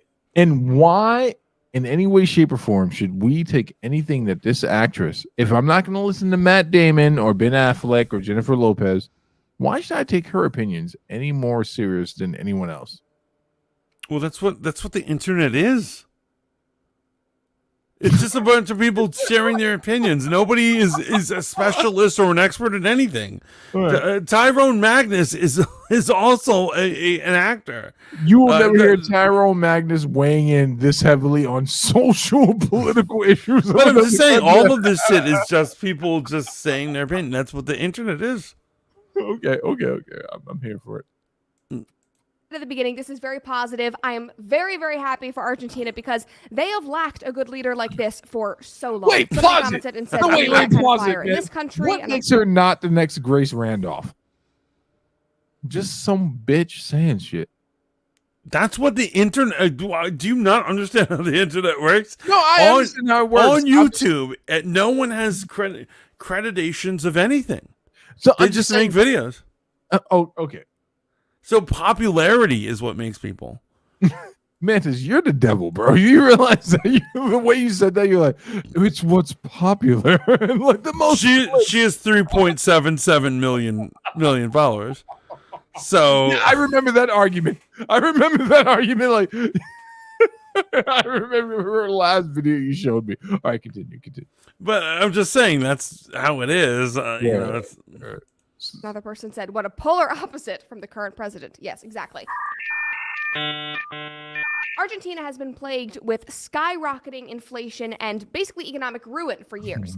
And to be honest, Milei was literally their last chance. And I think that that's why a lot of people, took a leap of faith with him, the crazy option, and it's already paying off, I can tell you that. And my favorite part of the video that we just watched— how is it paying off? I do agree with you.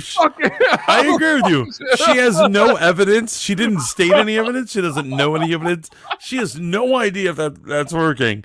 But how is it paying off? She said it. Once again, that's the strength of the internet, man. You just say what you say it until you spray it. This is like these fucking pseudo-spiritual motherfuckers talking about, I manifested some truth. I'm like, nigga, what the fuck are you talking about? You manifested some truth. Okay. all of the absolutely useless agencies or ministries, as they call them in Argentina, that much like in America, do nothing but spend our money, aid corruption, and promote progressivism, or as he calls it, cultural Marxism. And I wish that somebody would just slash those ministries and those agencies in our country. Maybe soon. Fingers crossed, 2024. We have hope. We do have hope. He has also gotten behind school choice in Argentina, which you guys know. I love. He has promised to give families vouchers for them to use for their children's education, which is so good. He's also coming straight out and saying, yes, Argentina is broke. And we have no money, which is a concept that nobody in American government seems to understand, that we can admit that we are also in financial ruin, that we are broke, that we have no money, that we are in debt, but nobody wants to talk about that. We're going to redefine recession so we don't have to admit that we are literally broke. Now, as he's been talking about all of his economic ideas and what he's going to do to turn Argentina around, he was also asked what would happen with all the public works projects that have already been bidded on, that have already started. He simply said that the private sector would have to step in and finish them. If the public wants those things so badly, the private sector is going to have to step in because Argentina has no money to finish them. Here's the dubbed version wow. so we can all- That is some libertarian shit. Run it back. Let me hear it. You know, she... Wow. That's actually crazy. already started. He simply said that the private sector Oh, wait, hold on. Went a little further. in recession, so we don't have to admit that we are literally broke. Now, as he's been talking about all of his economic ideas and what he's going to do to turn Argentina around, he was also asked what would happen with all the public works projects that have already been bidded on, that have already started. He simply said that the private sector would have to step in and finish them. If the public wants those things so badly, the private sector is going to have to step in because Argentina has no money to finish them. Here's a dubbed version of this comment so we can all hear it together. What are you going to do with the public works that were already tendered? We don't have money with which these works can be delivered to the private sector. Let the private sector finish them. It's that simple. If the people want them, the people can create it, but the government is not. So the government has made roads, statues, and other shit, gates, whatever the fuck the people need, and they've only done half of it. And they don't have any more money to keep working on the shit. And he's saying, let corporations do it. We're broke. That's far out, right? Bro, play the video, man. I feel as if though I respond right now, I'm gonna go into crazy Steve mode. Not going to spend that money because they literally do not have money. And then in that same interview, just like 30 seconds later, he also said that he would fire any person in the government who went over their budget. Imagine that. The government seems to be the only job where you can waste your employer's money, get them into crippling debt and financial ruin at the expense of your customers, and still get rewarded. Not just keep your job, but get promoted, probably, because that's how American politics works. But not in Argentina. Not anymore. And I seriously love them for that. Not only did he commit to slashing the current government spend and rein in the government, Triggered. Getting triggered. He's completely unapologetic in his anti-progressive values and his hatred of leftists, which is something we could really use in America. After seeing so. Pause it. Yeah, I have no love for leftists, and I have no love for their progressive, altruistic, false pretense that they present to people. Right?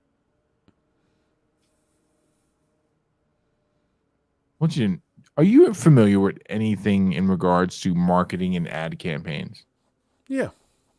You remember the old school door-to-door salesman that would sell poor housewives vacuums, or, you know, and they'd bang a bunch of those housewives as well. Okay, yeah, that was I guess that's a quantifiable thing. You know, one of the traits that they had that was so common, they spoke really fast. And they spoke so fast that it presented an aura of assurity.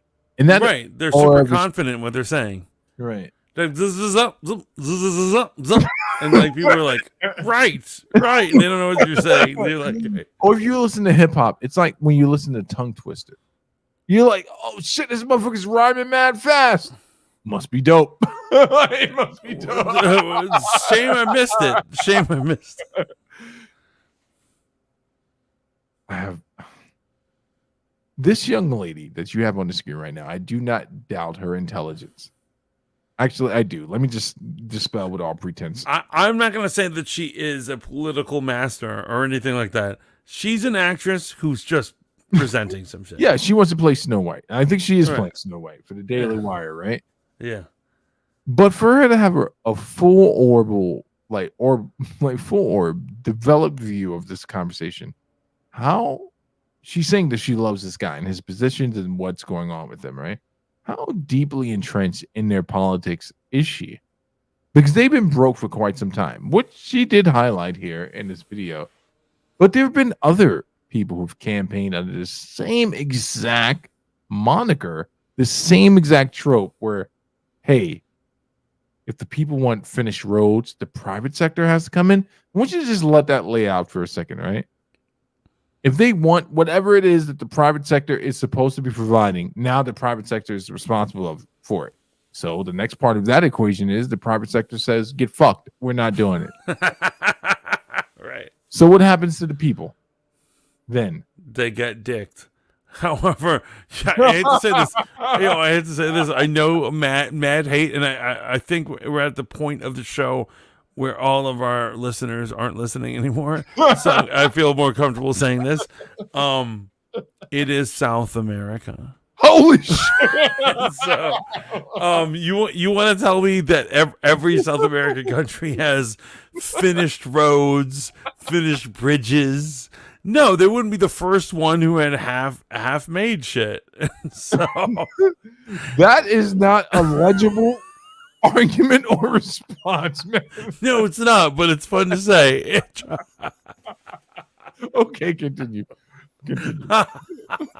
That's wild. You're tiptoeing around hot button issues for so long in this country. This is so refreshing because every politician other than him is afraid to say these things. Like, this is the energy we need to be bringing 24/7. And what's sad about this is that most Americans, especially in the damn GOP, they would probably say, oh, he's not presidential enough. He's too unconventional. He's so loud. Why is he saying those things? Kind of like what they said about Trump. We would benefit from everything he's doing. I'm seeing all of these people on Twitter saying, oh my God, he's so amazing. This is so fantastic. When push comes to shove, I genuinely don't know if Americans would have the same energy. I just don't. But that's the GOP. We often like to screw ourselves over, even though we would benefit from somebody with this attitude towards the world, like this. ¡Zurdos, hijos de puta, tiemblen! ¡La libertad avanza! ¡Viva la libertad, carajo! ¡Vamos! This is what we should be seeing. We're going to go over what he said. Pause it. Go ahead. Go over what he says, man. And I just want to point out the obvious hypocrisy. And remember, I am no fan of the leftists, but terms that are often used on the Daily Wire are emotive, overly emotional, sensationalism, no substance. You're talking about CNN, right? No. I'm talking about the Daily Wire. Oh, I don't know. So they use these terms as a critique for CNN, for MSNBC. And he said, leftist sons of bitches, be afraid. Oh my God. Freedom goes forward. Hail freedom, damn it. Right. Yeah, if I could sit him down, I'm like, hey, can you just contextualize that for me? Leftists be damned, freedom goes forward. How does that play out into the day-to-day lives of your constituents? What do you think his response would be? Steve, you're worrying too much. Yeah, I think that would be his response too. Yeah, that would be his thing. He'd be like, I'm pro freedom. I'm pro freedom. I'm pro freedom. And I love our people. And then he'd walk away. And I feel like that's a good answer.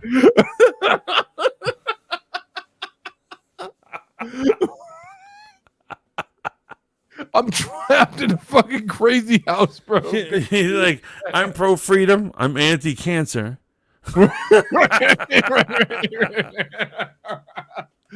I like round things. I hate square things. I hate when people try to switch the two. Okay, continue. Be seeing on campaign stages. This is what we should be seeing at the debates. Not this, my high heels are my ammunition, Vivek. No, we need to see this. Hail freedom is what we should be seeing on American debate stages, not whatever we've been seeing recently. Somebody commented and said the U.S. needs a president like this. Yes, literally, we do. Very, very soon. Somebody tweeted and said, hey, gringos, you've been asking who is the American Javier Milei. He was, and you wasted your opportunity by choosing a neocon. And here is sweet, wonderful Ron Paul. I mean, it really is embarrassing that in 2012, our parents picked Mitt Romney over Ron Paul. The government can't make you a better person. It can't make you follow good habits. Why don't they put you on a diet? You're a little overweight. And I think you need better. We were so close. But I do think that like the modern American Malay would be some combination of Donald Trump and Thomas Massey, I think. Maybe a little bit of like John Kennedy sprinkled in for the one-liners and the pizzazz. But I think that's like the combination, and it would be absolutely unstoppable. Like he has the energy and the passion of Trump for sure, but the more libertarian side of Massey with a little, sassy with Massey if you follow him on Twitter, I think it's a great combination. Somebody commented and said, Trump will enjoy working with Javier in Argentina. I mean, yes. Like if Trump gets elected again, can you just imagine the videos that would come out of him and Javier? It would be fantastic. Like, not only would they make true political waves together, but the viral content. Like, we are starved. Pause it. This was, man. It's a literal critique that conservatives had about Democrats in regards to their sensationalist propaganda, emotive propaganda. You don't see the obvious hypocrisy here? For two middle-of-the-road guys such as ourselves, you don't see the obvious propaganda. She's not talking about policies. She literally said, it'd be great if someone was screaming freedom from the not what that means or how he's going to implement freedom or what that freedom looks like or hell, what he even means by freedom. Steve, welcome to America. This is what this whole thing is, man. In democracy, people get to say whatever the fuck they want and they don't ever have to follow through. This is why I don't believe in suing people. Is that you can say it and you never have to deliver. You could say a buzz thing. Like you could say, check this out. I could go up there and people are like, what do you stand for? And I was like, well, I believe there isn't a problem an American can't fix. Boom! That's my logo. People would love that. Does it mean anything? No. Can I deliver on it? No. I'm not going to deliver on that because Americans don't do shit. There are many problems Americans can't fix because they're dumbasses. But I'm saying I'd get elected. Right? Okay. And that's the nature of the beast, my friend. So wait, you're pro this whole system? I'm not like pro it, but here's what I'm saying. It is what it is. Right? It is what it is. It entertains you. Just say that it entertains you. Why not watch the Golden Girls? I do watch the Golden Girls, to be honest. But when I want some excitement, I turn on Donald Trump or this dude. I do not understand the world I live in, man. You have two sides screaming against each other, and the side that claims to be the most objective is now literally falling into the same exact patterns. We have an actress commentating on world affairs, presenting them as if they're fact, and her literal argumentation is, we need more people being passionate and speaking passionately about topics while being passionate. Yes. Very American, in my opinion. I'm fucking done with the world, bro. I'm done with the world. Poor Steve. Poor Steve's learning how the world works right now. Okay, continue. Yo, this dude is awesome, though. What's awesome about him? After spending the last 4 years watching a president be in cognitive decline, this is the kind of content that we need. It's better than Biden. I want to Biden. be seeing on my Twitter feed. Biden compared to him is a snooze fest. Speaking of siestas, it's the holiday season, and you can forget about giving traditional gifts to your loved ones. Wait, is she about to do a commercial? Yes, she is. The whole thing's been a commercial. What are you talking about? You should have paused it minutes ago. The whole thing's been a commercial. Trump. He has already expressed his support for Javier Milei, which is not surprising whatsoever. He posted a congratulatory post on Truth right after the results came in. He said, congratulations to Javier Milei on a great race for president of Argentina. The whole world was watching. I am very proud of you. You will turn your country around and truly make Argentina great again. Pause it! Wait. Is this not the same man that said the country has no money? Yeah, Javier. Yeah, he said that. Okay. So how does he plan on turning the country around? I don't know, but he says it passionately. He says it with great fervor, which means he must know. He must have some sort of plan. Yo, I feel as if though our last segment is going to be as impactful as this. In case you didn't know, Uncle Luke, right? Uncle Luke, not Luke Skywalker, is marred in controversy for potentially grooming a woman. And I want you to juxtapose what Uncle Luke is saying in his defense for this to what this man Does is your saying. video have him in there? Yeah, I sent you the video clip. No, you sent it. But like he's speaking. Who, Uncle Luke? Yeah. Yes, he is speaking. He is speaking. It's amazing. It's amazing to me. It's amazing to me. Oh, never mind, man. Wait, I'm getting it right now. Oh, here he is. Anthony Bourdain, man. Anthony Bourdain. Yo, stop saying that, bro. Yo, it's that reference is so creepy. That reference is creepy. We just need a man that speaks more passionately about these issues. No solutions. I'm looking for passion. I'm looking for passion. You're always bringing them up, man. Oh my goodness. Yeah. So, okay, so before you play, I don't know what the context is that a woman that is one of the most notable video vixens is accusing Luke of 2 Live Crew. You know, hey, we want some buzz. Yeah, 2 Live Crew. Oh my god, of grooming, right? She's accusing him of grooming. She was how old married. Is she? Huh? How old is she? Well, at the time when she met him, she was somewhere between the age of 17 and 18, right? She has a child with Aaron Hall, who is one of the members or brothers to, they made that song Rumps and Effects or some shit like that, right? So she's accused Luke of grooming. No class action lawsuit at this time. And this is Luke's response to being accused of being a groomer. Play it. Grooming, man. Grooming. Fuck is grooming. They had to explain that to me. Y'all got the right one. I don't have no problem going to court. I'm not Russell Simmons. I'm not them other people. He said that. I don't do that. I know my brand. My brand is Luke, hey, we want some pussy. Face down, up, that's what like. Me so horny. The problem is...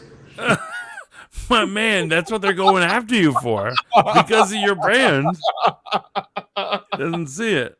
When you know your brand and you know what you're singing about, you subject yourself to be in that kind of trap faster. So what you have to do is really not be about what those songs is talking about, because you can get yourself jammed up. I just learned what the grooming means. I don't know what the grooming means. That next video. I video everything.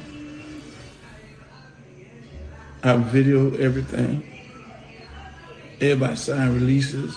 This motherfucker's old as shit. I do shows. Ain't no underage people be doing no show with me.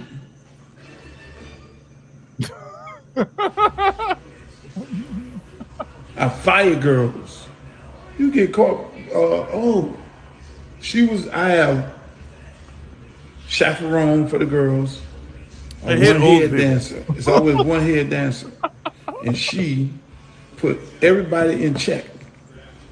So you doing, this is not a traveling whorehouse. So you gonna mess around with these other artists, you're gonna get sent home, sweetheart. You get fired. Next. And that's the one who is accusing him. Next.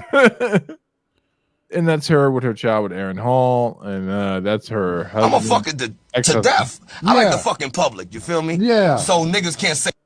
Yeah.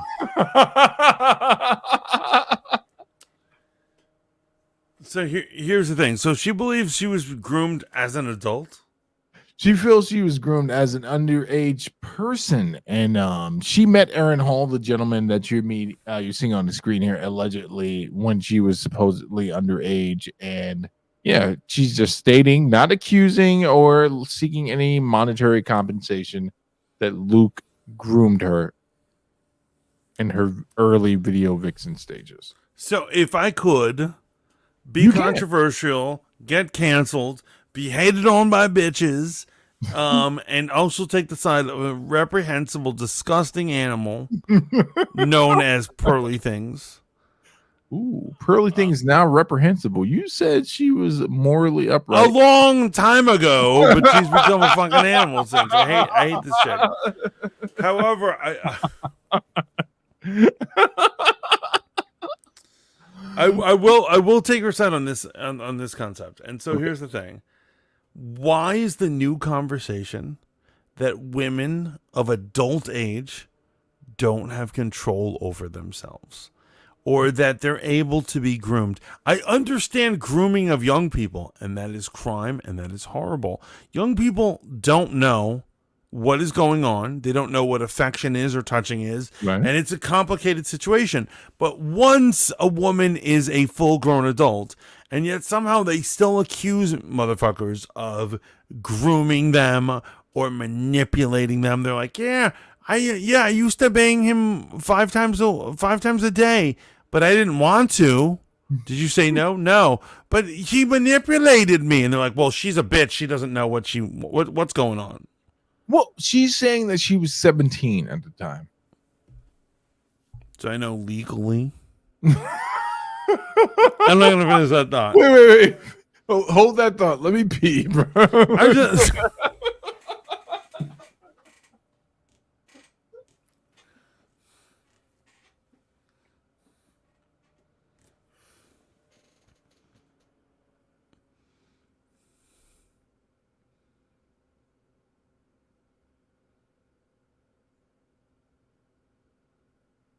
Why am I letting the live stream be dead? I don't know.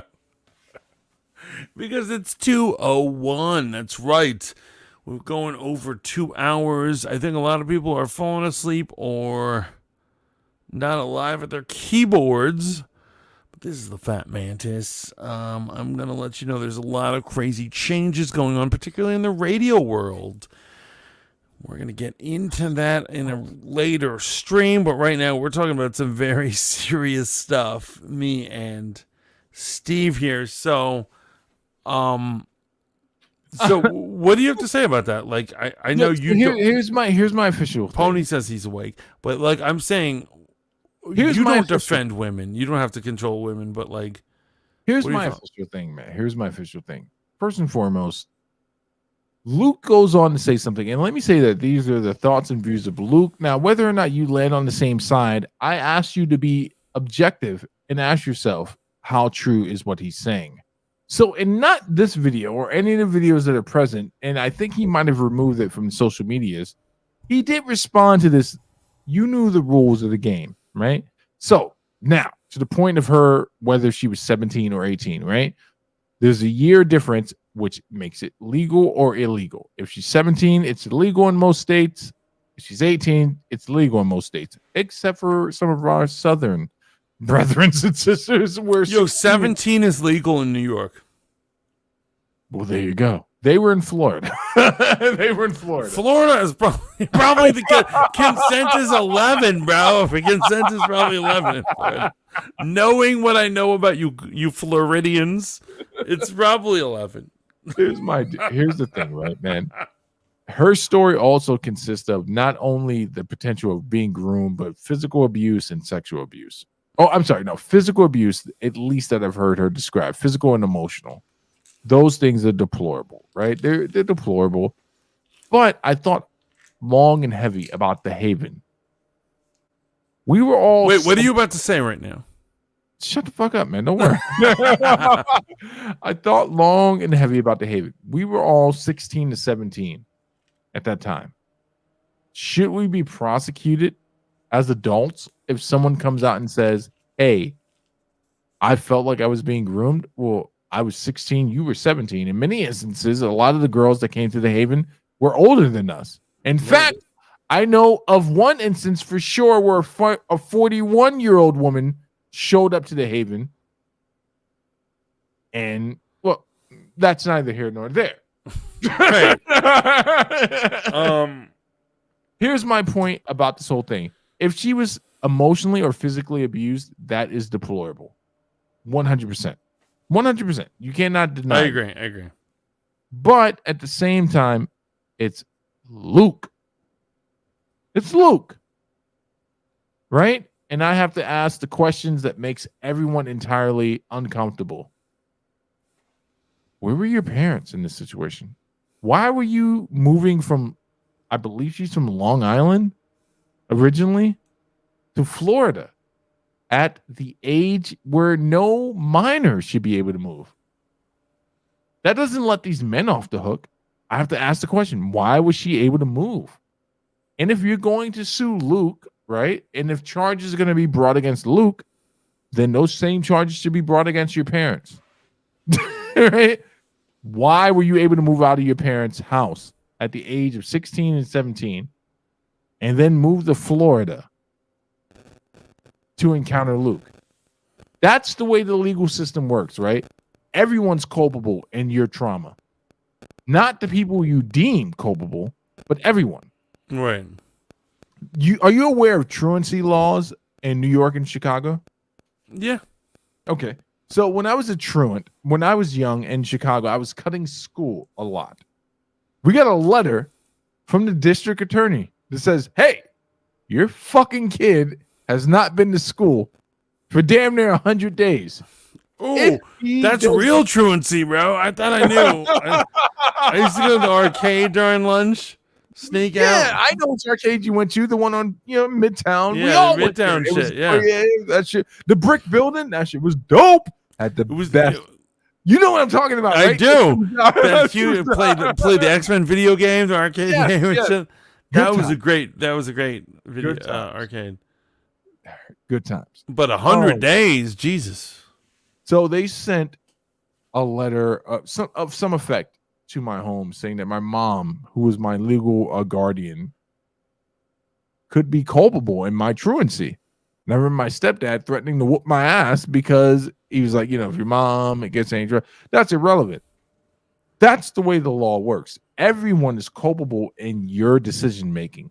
Right. So if Luke is going to pay any type of monetary gain, your mom, your dad, all those people, whether you have had some therapeutic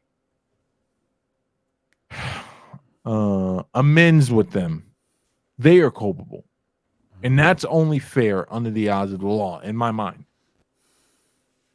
Make sense? Absolutely. So if you make an accusation that something happened to you at the age of 16, my next question, and I'm not for victim blaming, but peripherally, I got to ask, what the fuck were your parents, man? Yeah, no. No. You see that face you just made there? That's the face of people who don't want to deal with something that deeply. Because now we're getting into real systemic issues. Why is your daughter not at home? Now, let's say the parents were not abusive. Does that still not make you legally culpable? Right? Well, the parents, yes, but at the same point, no, not the victim, not in the victim blaming. I'm saying if you bring a charge against someone saying that you were groomed and you were underage, your primary job as a parent is to prevent your child from being in a situation where they can be groomed. So if you can bring charges against Luke, those same charges can in turn and should be brought against your parents. Yeah, you see that uncomfortable silence there? Yeah, you see that? Everyone wants the letter of the law until it. I'm fine with it. Lock them all up. I don't give a shit. But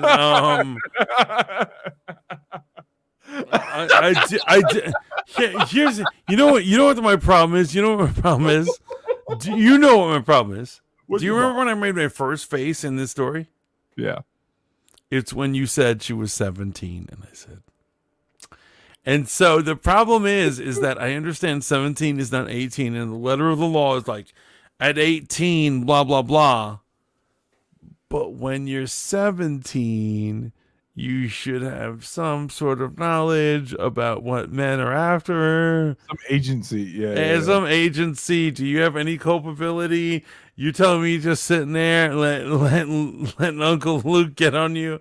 I don't know. Here's the thing. She never accused Uncle Luke of having any sexual acts with her. He hasn't? No. In fact, Aaron Hall, the man on the picture, the father of her children, which she refers to him as, he claimed in the video once that he showed up, saw her, and grabbed her by her hand. Not grabbed or dragged, but, grabbed her hand and took her upstairs, and they made the beast with two backs. So the only person at this point that seems culpable of anything is Aaron Hall. Right. What the fuck does Uncle Luke have anything to do with any of this if he didn't touch her? That's why the term grooming is a very broad statement. What did he groom you for? It's just like trafficking. And here's what I'm saying. I'm not trying to shit on anyone who has been trafficked, fighting the traffic. Trafficking is fucked up. But trafficking used to mean something very specific. Very and now they use it for literally everything. Yeah. Like as soon as you're talking to a girl, they're like, he's trafficking. And you're like, yo, calm down. That's what I'm talking about. But hey, way to bring the mood down, Mantis, right? We'd like to end on a low note, but start on a high note to help you guys head to bed. You know what I mean? You guys are going to sleep right now. So, what do you got going tomorrow, my brother? Oh, we got everything. It's called work.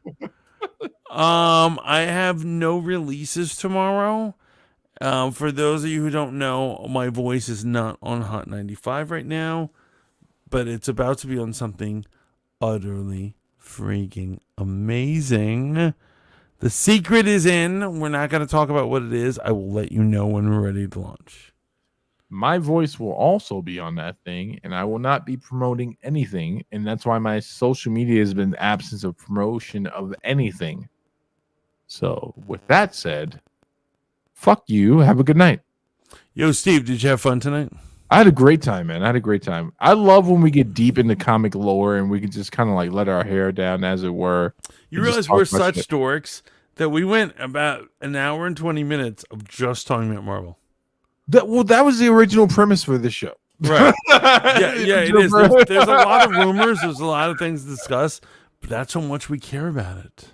I care about it deeply. Maybe that's why I'm depressed that the Silver Surfer's going to be a bitch.